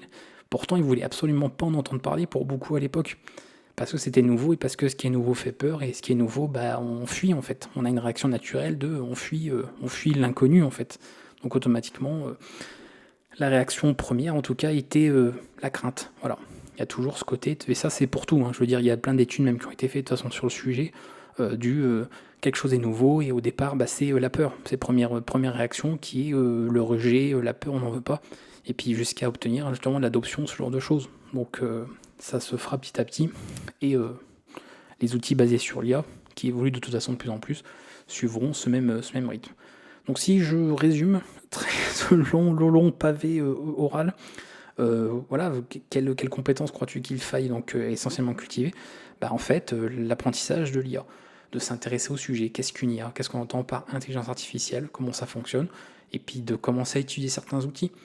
Même si on aime ça ou pas, même si on est d'accord avec ça ou pas, c'est dans tous les cas, vous serez préparé à ces outils. Voilà. Moi, je sais qu'il y a pas mal d'outils que je n'apprécie pas, il y a pas mal de choses concernant l'IA que je n'apprécie pas. Pourtant, je suis quand même pas mal dans les technologies, mine de rien. Mais il y a beaucoup de choses qui me dérangent. Pour autant, voilà, j'ai testé plein de choses différentes parce que il faut être préparé.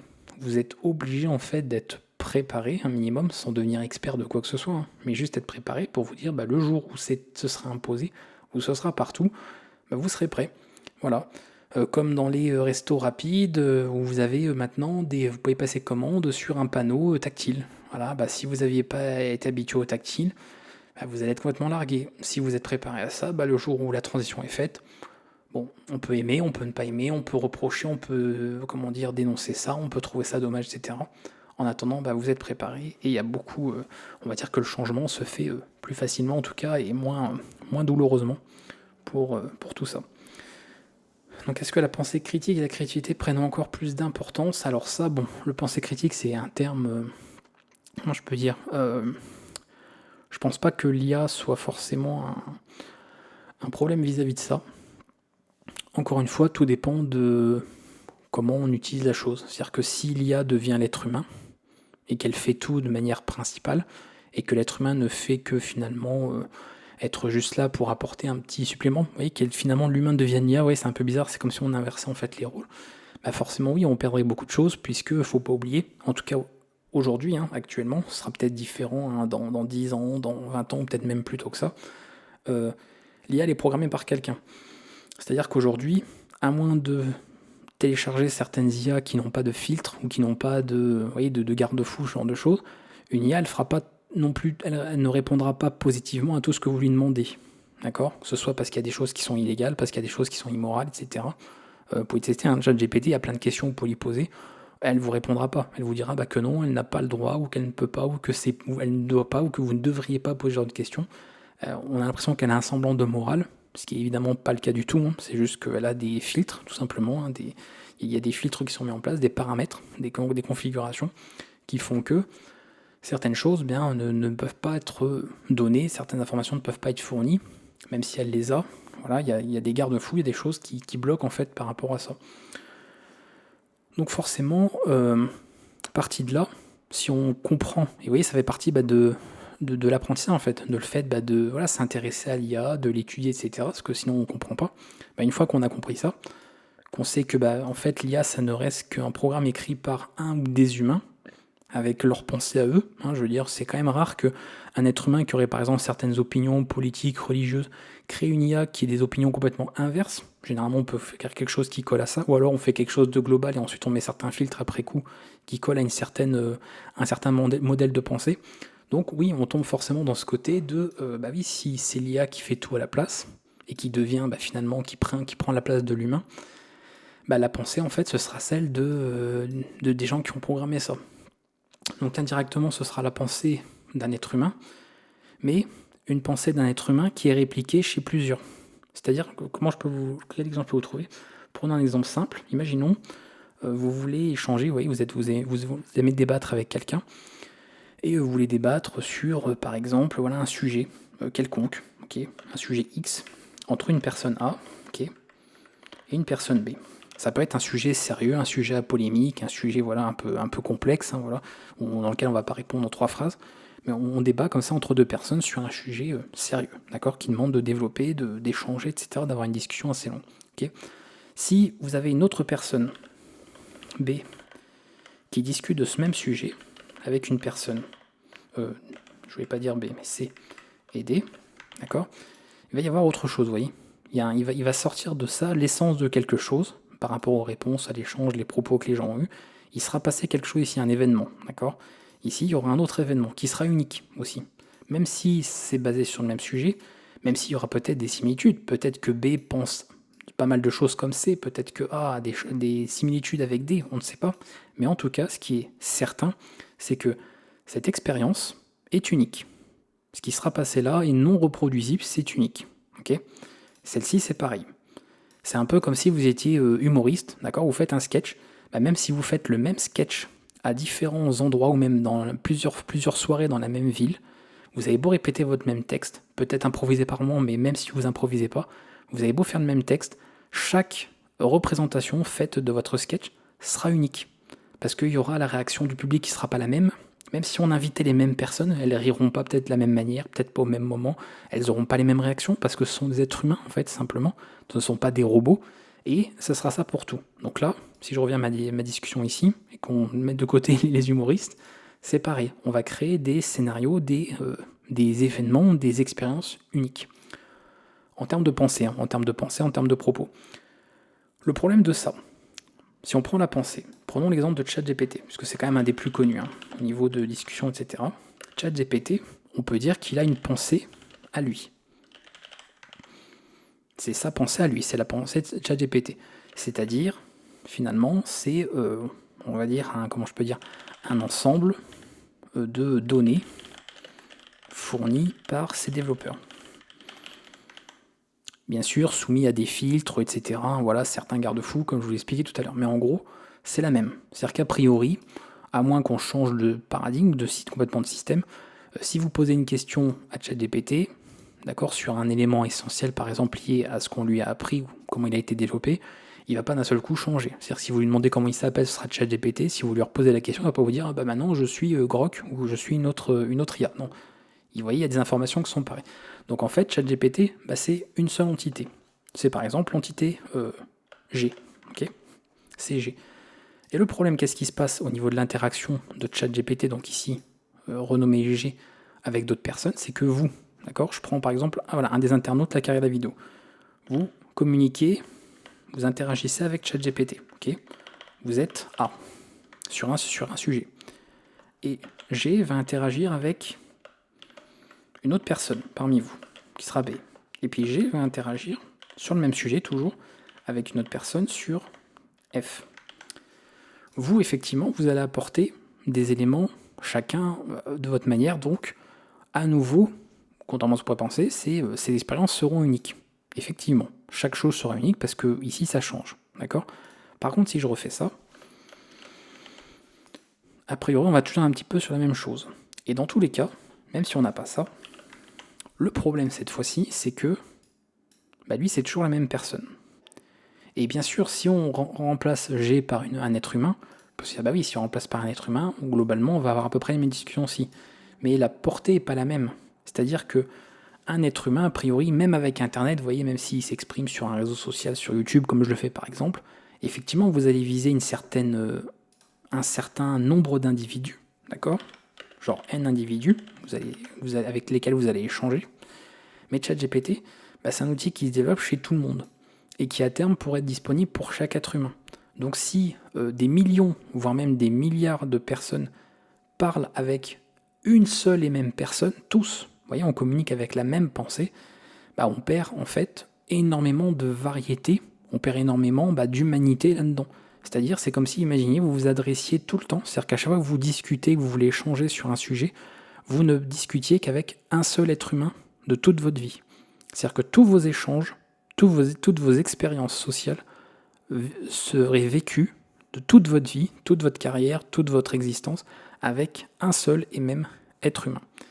Et forcément, la pensée, on ne parlerait même plus de pensée critique, déjà on parlerait effectivement de pensée unique. Parce que tout tournerait autour de la pensée de l'entité en question, ou le seul être humain avec lequel vous discutez. Vous auriez peut-être des avis qui évoluent ou pas, mais l'être humain c'est compliqué. Et là en plus ce n'est pas un être humain, attention, on revient au sujet, c'est une IA. Donc l'IA, à moins de changer des éléments, des paramètres dans sa programmation, elle ne changera pas d'avis, logiquement. Sauf si elle est mal faite, sauf si bien sûr on change certains points, parce qu'elle peut mentir, sans savoir qu'elle ment. Mais ce que je veux dire, c'est qu'elle peut vous apporter une réponse complètement aléatoire, ou qui n'a pas de sens, qui peut être incohérente. Et là on repartirait sur autre chose qui est les limites un petit peu de l'IA.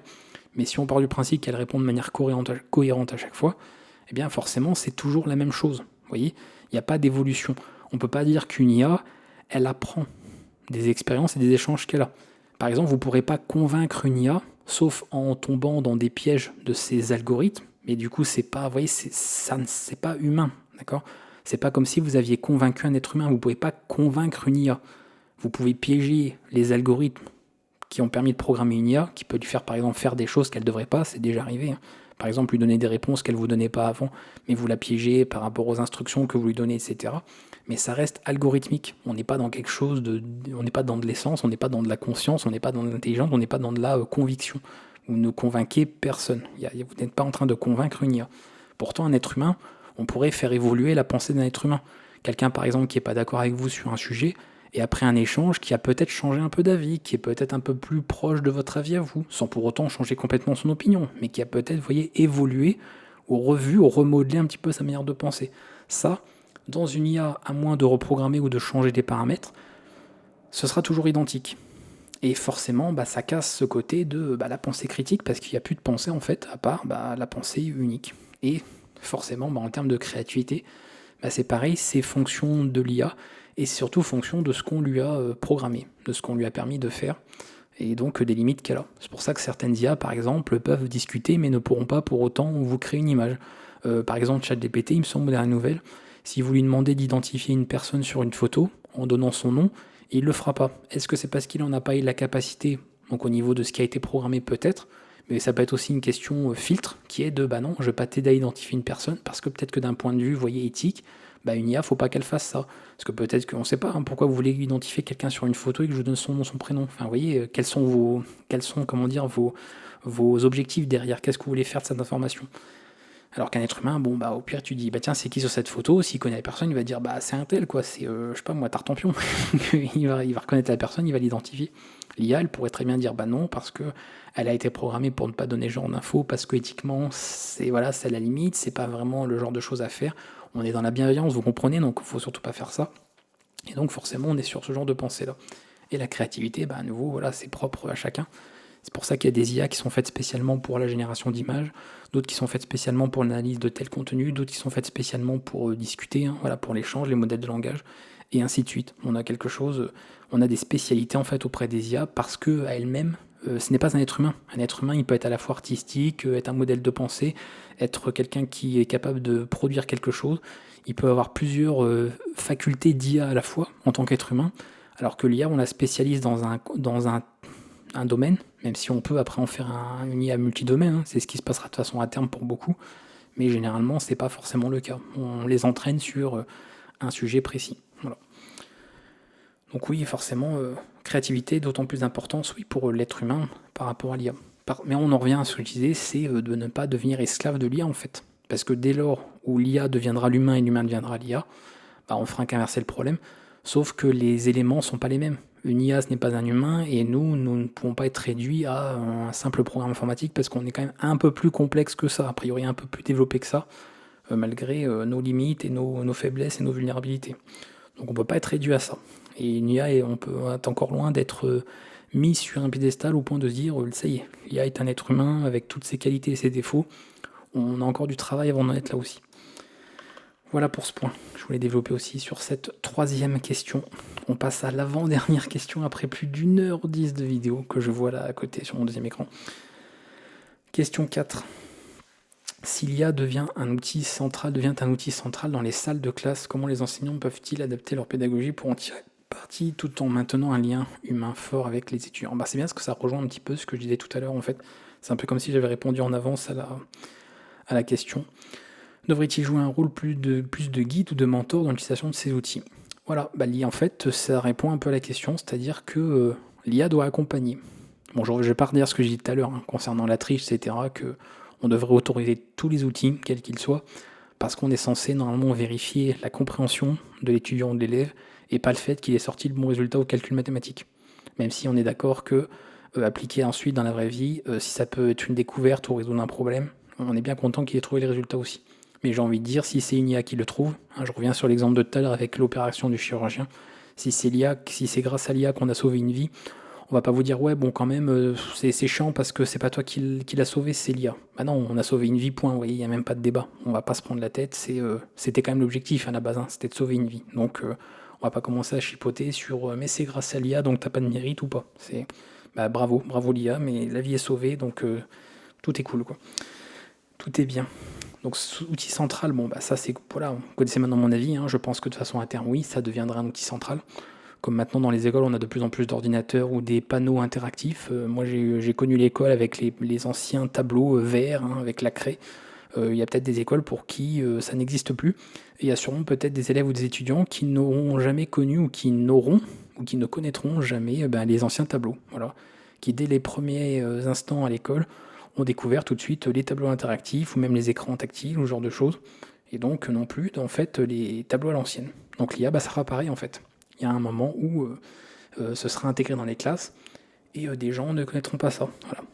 Dites-vous que des gens sont nés en n'ayant jamais connu le Titanic, ne connaîtront pas Johnny Hallyday, ne sauront même pas qui est Johnny Hallyday parce que ils seront nés beaucoup plus tard. Vous voyez, ces gens existent et existeront un jour. Il y a ces générations-là parce que la vie évolue, il y a beaucoup de changements, beaucoup de gens qui partent, beaucoup de gens qui naissent aussi. Et forcément, voilà, tout suit son cours sur la frise du temps. Donc comment les enseignants peuvent-ils adapter leur pédagogie ? Donc ça j'en parlais, c'est de se servir, de revoir un petit peu l'enseignement pour donner du sens en fait à ce qui est fait. Mais on en revient toujours au même principe qui est si l'étudiant ou l'élève n'a pas envie, n'est pas de toute façon intéressé par ce qu'on lui enseigne, parce qu'il lui a imposé cet enseignement-là, cette matière-là, malheureusement, à moins de, je vous dis, de certaines exceptions, mais vous pourrez faire tout ce que vous voulez, de rendre ça pédagogique, rendre ça plus agréable, plaisant, ce que vous voulez, éducatif. Si le sujet n'intéresse pas, ça n'intéresse pas, voilà. C'est-à-dire que moi, il y a des sujets qui ne m'intéressent pas dans la vie, vous aurez beau être passionné, je vais adorer, parce que j'aime bien les gens passionnés, j'aime écouter les gens passionnés, donc je vais trouver cool d'échanger avec vous sur le sujet, je vais trouver ça intéressant.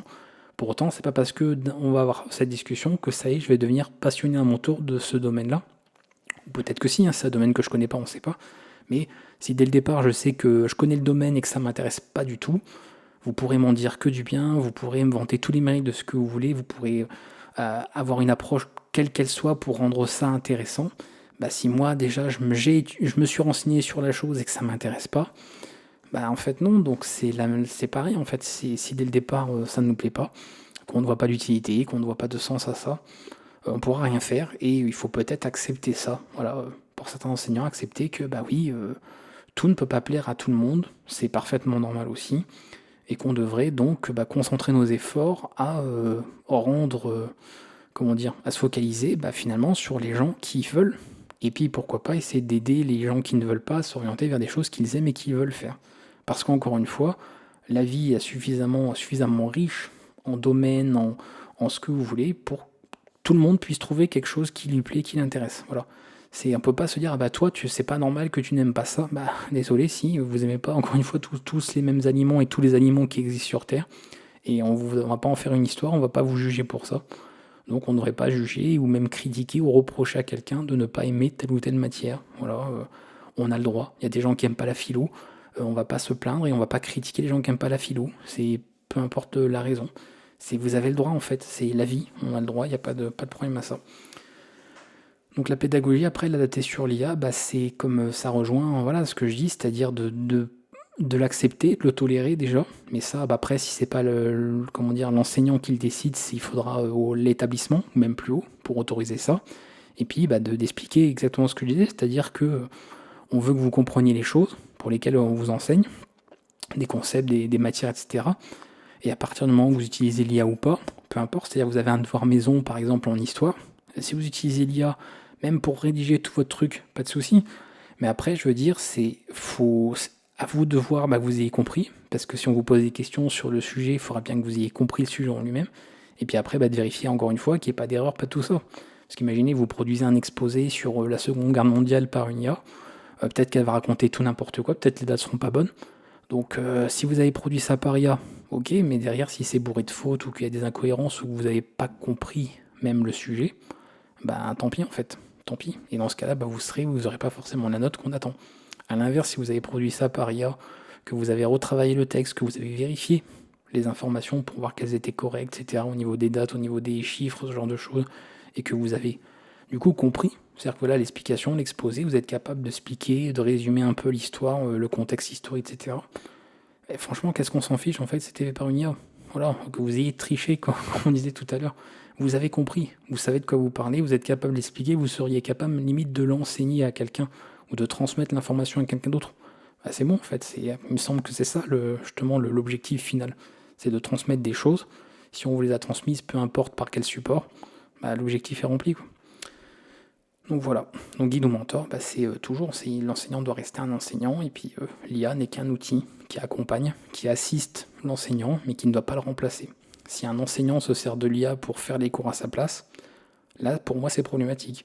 Si l'enseignant se sert de l'IA pour assister ou accompagner ses cours, que ce soit un support matériel ou un support de connaissances, il n'y a absolument pas de problème. Et en plus de ça, bah, il habituera, il formera aussi les élèves à ça, sachant, comme on le disait tout à l'heure, un jour ou l'autre, l'IA ça de façon imposée à tout le monde, qu'on le veuille ou pas. Donc a priori, se préparer à ça n'est pas une mauvaise idée à mon sens, surtout de nos jours. On est allé un peu plus détaillé, mais celle-ci, parce que comme elle rejoignait la question précédente, c'est vrai que on retrouve un petit peu les mêmes points. Et on terminera cette vidéo avec ce sujet-ci. Comment envisages-tu une pédagogie augmentée par l'IA, où les enseignants et les outils technologiques travaillent ensemble pour soutenir un apprentissage plus efficace? Donc pareil, bah, ça rejoint un petit peu l'autre point, finalement. Je regarde pour la suite. Est-ce que tu penses qu'il serait possible d'utiliser l'IA non pas comme un substitut, mais comme un assistant pour renforcer certaines parties du processus?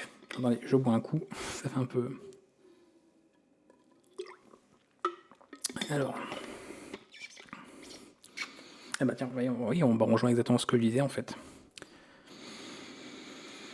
Un assistant. Voilà, et ça c'est le point essentiel. Un assistant. Vous savez, l'assistant, si on fait le parallèle avec le monde réel, hein, dans le milieu professionnel ou autre, quand vous avez, par exemple, vous travaillez dans un domaine, d'accord? Vous êtes la persona, vous travaillez dans un domaine, et vous avez un assistant avec vous, qui est B. L'assistant, il vous aide. Il peut vous aider à accomplir certaines tâches. Si vous êtes quelqu'un de sympa, vous n'allez pas lui donner des tâches ingrates. Vous lui donnez des tâches à faire par rapport au travail. Il étudie, il apprend aussi des choses. Quand on a un assistant, généralement, c'est qu'on apprend des choses de son mentor, on va dire, de son tuteur, ce genre de choses. Et il y a une relation de confiance qui s'installe, et il y a aussi une relation de responsabilité. C'est vous, en tant que personne, qui êtes responsable de l'assistant. Vous voyez ? C'est pas l'assistant qui a toutes les responsabilités, ou même les responsabilités les plus critiques. C'est pas lui qui devait les avoir. Par contre, si vous avez besoin d'un coup de main, de quelque chose, si vous avez besoin d'un avis même, si vous avez besoin de poser des questions, bah, votre assistant peut vous aider. Il sert à ça. Vous voyez, il vous assiste. Il allège vos responsabilités, il allège votre travail, il allège vos tâches. Bah, l'IA, ça devrait être exactement pareil. L'IA, ça devrait être exactement pareil. Je prends un exemple tout bête, tout simple. Je reprenais tout à l'heure l'exemple du créateur de jeux vidéo. Vous créez un jeu en 2D, d'accord, avec des éléments, donc des ressources graphiques en 2D, et puis vous fabriquez un petit personnage, okay, donc par exemple en pixel art, hein, voilà, vous faites votre petit bonhomme. Je vais mettre juste ça, voilà. Vous avez votre petit sprite, et vous voulez créer une animation de ce sprite. Okay. Quand vous faites ça en pixel art, c'est-à-dire si vous créez chaque élément, en fonction du nombre d'images à produire, pour faire par exemple une animation d'un personnage qui court, admettons, dans un environnement en 2 dimensions, vous devriez dessiner chaque image, d'accord? En temps normal, si on se base sur la philosophie du pixel art, hein, c'est l'occasion d'ailleurs, on aura l'occasion de parler de ce genre de choses dans d'autres playlists de la chaîne, hein, d'autres formations, on devrait tout dessiner à la main, pixel par pixel.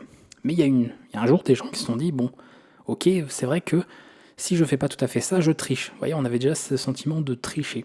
C'est-à-dire si vous commencez à utiliser du copier-coller, ou des outils par exemple qui dessinent certains pixels parfaits, c'est-à-dire sans mettre des pixels, on va dire en double, ou qui viendraient créer des liaisons qui ne devraient pas dans l'association des pixels, ou même faire des calques, utiliser des calques, ce genre de choses, bah certains vous diront que non, vous n'êtes pas un vrai pixel artiste, hein, vous n'êtes pas un vrai artiste de pixel art, parce que l'artiste du pixel art, c'est à l'ancienne, vous savez, c'est le moine Shaolin, donc il est censé tout faire à la main, pixel par pixel. Il a le droit qu'à un seul outil, c'est le crayon. Voilà, c'est un crayon qui dessine pixel par pixel. Si vous utilisez des pots de peinture, ce genre de choses, ou des dégradés, alors là c'est fini. Là, si vous êtes renié, on raye votre nom sur l'héritage. Normalement, vous n'avez pas le droit d'enlever les droits de succession, mais là, hop, on met un trait sur le testament, direct, c'est interdit. Pourtant, à terme, les choses se sont mises en place telles quelles, qu'on le veuille ou pas, et puis certains ont fini par s'y faire, parce qu'après tout, vous faites ce que vous voulez en fait. Voilà, tant pis si vous n'êtes pas considéré comme un vrai artiste, c'est pas grave, mais vous faites. Donc vous commencez à utiliser des outils qui font du copier-coller, du pot de peinture, ce genre de choses qui vous remplacent pas, d'accord? C'est-à-dire que ces outils ne sont pas en train de créer la ressource en 2D à votre place. Ça ne le crée pas. C'est juste que ça accélère certaines choses. Plutôt que de faire chaque pixel à la souris un à un, eh bien certains trucs peuvent être remplis avec un clic en pot de peinture. Vous faites l'entourage de votre ressource, vous mettez le pot de peinture dans une couleur, hop, vous cliquez une fois, ça remplit toute la zone. Là où normalement, un artiste pixel art qui se respecte, hein, le fameux Dark Sasuke, devrait cliquer sur chaque pixel un à un obligatoirement pour se revendiquer en tout cas véritable artiste finalement en pixel art. Et bien l'IA c'est pareil en fait. C'est-à-dire qu'aujourd'hui on pourrait très bien se dire, bon, en temps normal, on crée un personnage, vous voyez, il est, mettons à l'arrêt, ensuite on commence à faire le début de son animation quand il commence à courir, hein, créer cette animation du personnage qui court, et on les fait toutes jusqu'à revenir un peu à l'image de départ pour ensuite pouvoir boucler sur toutes ces images et créer dans un jeu en 2 dimensions l'illusion que le personnage est en train de courir. Une IA, en tant qu'assistant, pourrait être très utile de se dire que vous avez votre personnage, mettons, de départ, vous avez le point d'arrivée, c'est-à-dire au moment de l'animation, par exemple lorsqu'il a fait un pas, premier pas de course et éventuellement le deuxième. Donc vous créez comme ça des images clés un petit peu intermédiaires, vous en créez 2, 3, 4, peu importe. Donc vous les dessinez à la main, hein, peu importe. Et ensuite l'IA, vous vous servez de celle-ci comme outil pour qu'elle génère toutes les images intermédiaires. L'avantage déjà c'est qu'il ira plus vite, qu'en plus elle pourra en générer beaucoup plus que ce que vous auriez fait vous, humainement parlant, parce que si vous voulez une animation fluide, plus vous voulez qu'elle soit fluide et plus il faut des images intermédiaires. Si vous voulez du 60 fps, du 60 IPS, il faudrait donc dessiner 60 images pour seulement 1 seconde d'animation. Vous comprenez qu'humainement parlant, voilà, on n'a que 24 heures dans une journée, sachant qu'une IA, elle pourrait faire ça en une fraction de seconde. Donc est-ce que ce serait un mal? Est-ce que c'est tricher finalement? Alors peut-être, mais tant pis, on s'en fiche. Mais est-ce que c'est un mal de se dire, je fais certaines images clés pour donner en fait des indicateurs de l'emplacement des pixels, parce que finalement c'est que ça, ce ne sont que des pixels. Et ensuite l'IA, grâce à cet algorithme puissant, parce qu'elle calcule très vite, puisque c'est un programme informatique, est capable de me créer tous les sprites intermédiaires. Si je dis par exemple entre mon sprite A et sprite B, je veux 30 images, d'accord? Et ben elle pourra produire 30 images. Ou alors, si ça correspond à une frame, hein, donc une image par seconde, hein, un élément, une seconde de temps, et qu'il faut donc 30, voilà, vous voulez 30 images par seconde, vous avez fait la première image, la 30e, et elle vous génère les 28 intermédiaires. Sachant que vous auriez dû les faire une par une, à la main, et généralement, quand on fait des animations comme ça en 2D, pour demander à des artistes, on ne fait pas toutes les images, on en fait juste quelques-unes, on a une animation qui est peut-être moins fluide, mais bon, ça donne l'illusion, passe, voilà, ça reste du pixel art, donc ça colle bien, ça fait quelques images et ça passe très très bien aussi en termes de jeu. Donc voilà où ça pourrait être utile, de se dire de faire certaines tâches, ça veut pas dire pour autant qu'on serait incapable de le faire en tant qu'être humain, c'est pas un aveu d'échec de je suis incapable de le faire, donc tant pis, puis au pire, j'ai même envie de dire, même si vous étiez incapable, est-ce que c'est gravissime? Non, on a le droit de pas savoir faire, c'est pas grave dans la vie, mais admettons que ce serait grave. Vous pourriez très bien donc savoir le faire, mais de vous dire, là, pour faire mes 30 images, je vais devoir passer 4 semaines, j'ai une bêtise, hein, bon, c'est peut-être un peu beaucoup, mais je vais devoir passer 4 semaines de travail pour les faire, tout seul, tout ça, parce que ça prend beaucoup de temps. Là, votre IA, une image, une deuxième, elle génère toutes les images intermédiaires, vous avez fini, vous passez à autre chose. Ça reste votre ressource, au niveau, on parlait de créativité tout à l'heure, ça reste votre ressource, mais le travail qui a été répétitif, qui était de redessiner le même personnage mais avec 2-3 pixels de différence et ensuite à nouveau un personnage avec 2-3 pixels qui ont changé et à nouveau le même 2-3 pixels, c'est long, c'est répétitif, c'est pas le plus marrant, c'est pas, mais pourtant c'est quand même nécessaire. Vous le faites par une IA, voilà. Elle le fera sûrement aussi bien que vous, et au pire c'est pas si bien, vous pouvez de toute façon corriger derrière après elle. Donc vous pouvez toujours faire un travail de vérification et de correction après coup. Et dans tous les cas, elle va aller plus vite. Ça, ce qui est sûr, c'est qu'elle fera ça beaucoup plus vite que vous. Et ça n'enlève rien à ce qui a été fait derrière parce qu'elle ne vous a pas remplacé. C'est pas l'IA qui a créé le personnage, la couleur des cheveux du personnage, son genre, la taille de ses bras, le charisme, le charme qu'il devrait avoir ou pas, l'allure, la carrure. Vous voyez, ça, c'est pas l'IA, c'est vous.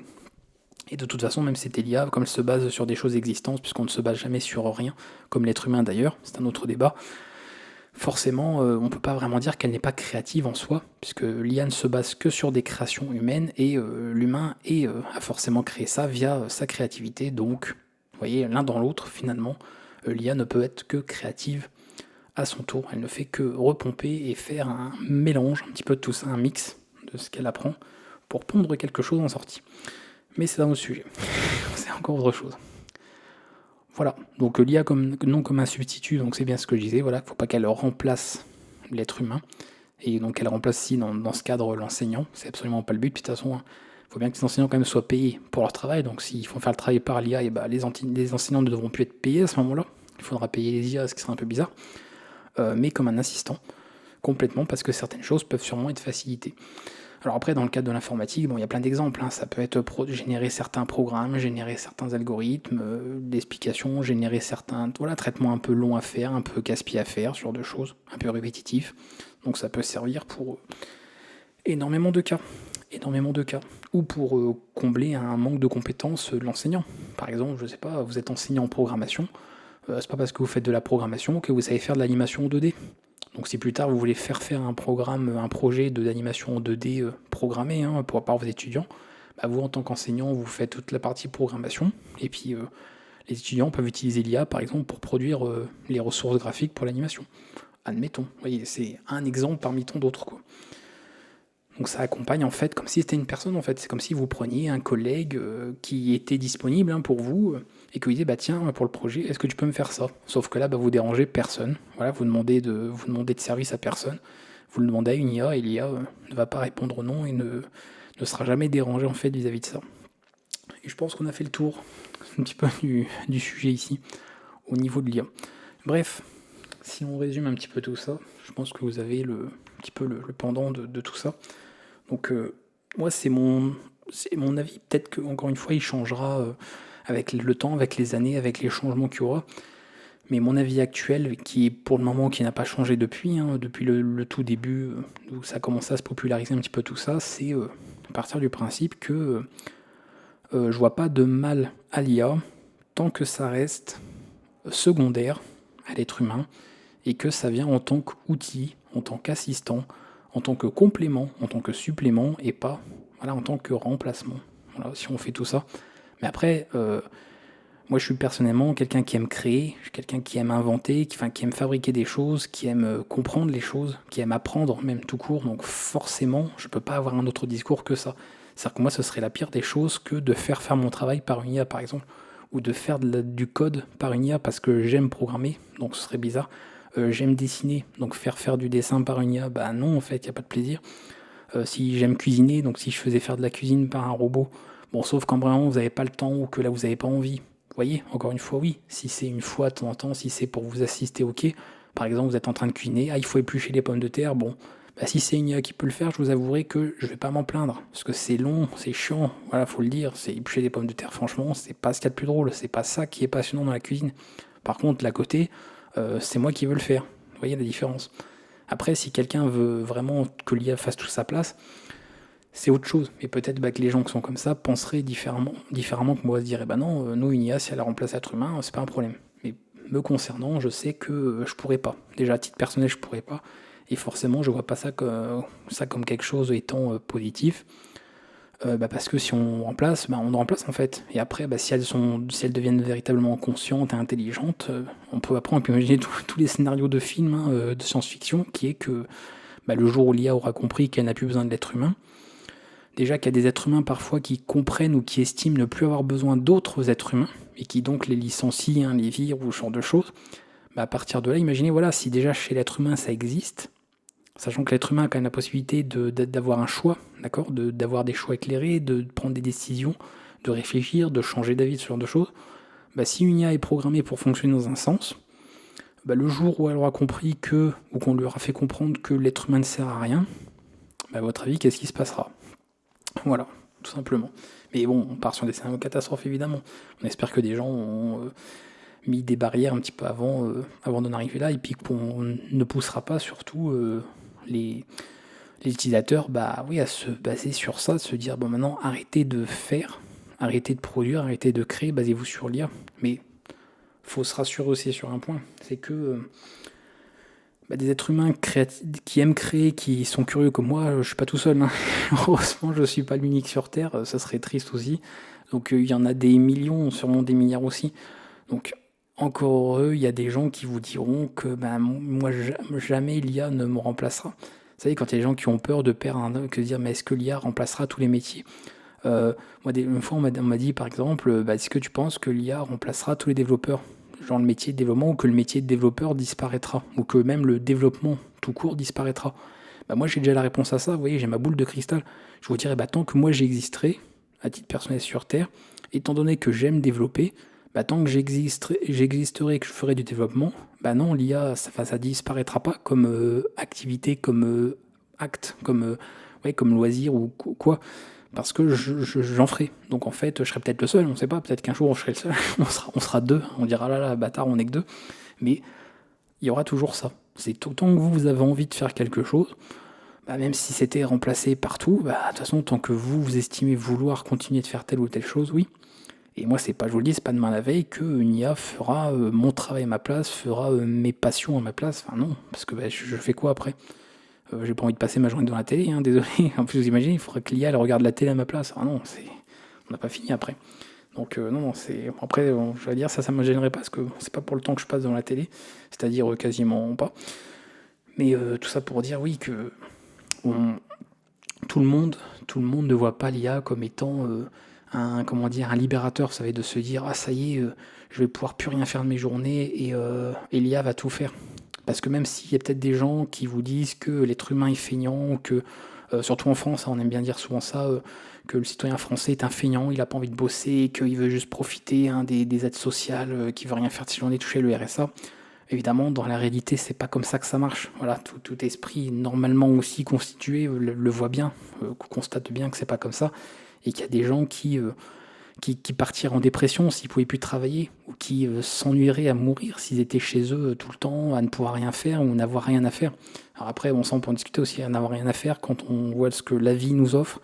J'ai toujours eu du mal à comprendre des gens qui s'ennuyaient, sachant que pour moi c'est un concept pas possible, vous voyez. M'ennuyer est impossible. Voilà, on est dans un monde où pour moi il sera impossible un jour de m'ennuyer, parce qu'il y a trop de choses en fait. Mais après c'est sûr qu'il faut s'intéresser à ces différentes choses. Mais voilà, on est dans un contexte où l'ennui n'est pas possible.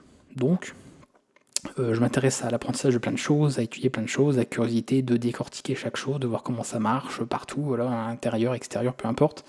Et forcément, j'aime faire ces choses-là, que ce soit technique, artistique, manuel ou pas, peu importe, sur ordinateur ou pas, la musique, les langues, enfin peu importe. Et donc forcément, dans la mesure où c'est ce que j'aime faire, j'ai pas envie de filer ce que j'aime à quelqu'un d'autre. Je le filerai pas à un être humain, donc je vais pas le filer à une IA. Vous voyez, c'est exactement la même logique en fait. J'irai pas faire un dessin que j'ai envie de dessiner par quelqu'un. Donc je vais pas le faire par une IA parce que j'aime dessiner et que c'est un plaisir que j'ai. Comme faire du piano, comme cuisiner, comme tout ça. Donc ça rejoint exactement ça. Bref, je pense qu'on a bien éludé le sujet, bien fait le tour, même si comme d'habitude, on a très souvent l'occasion de reparler d'informatique et d'intelligence artificielle et de tout ça. C'est loin d'être la dernière fois qu'on aborde le sujet.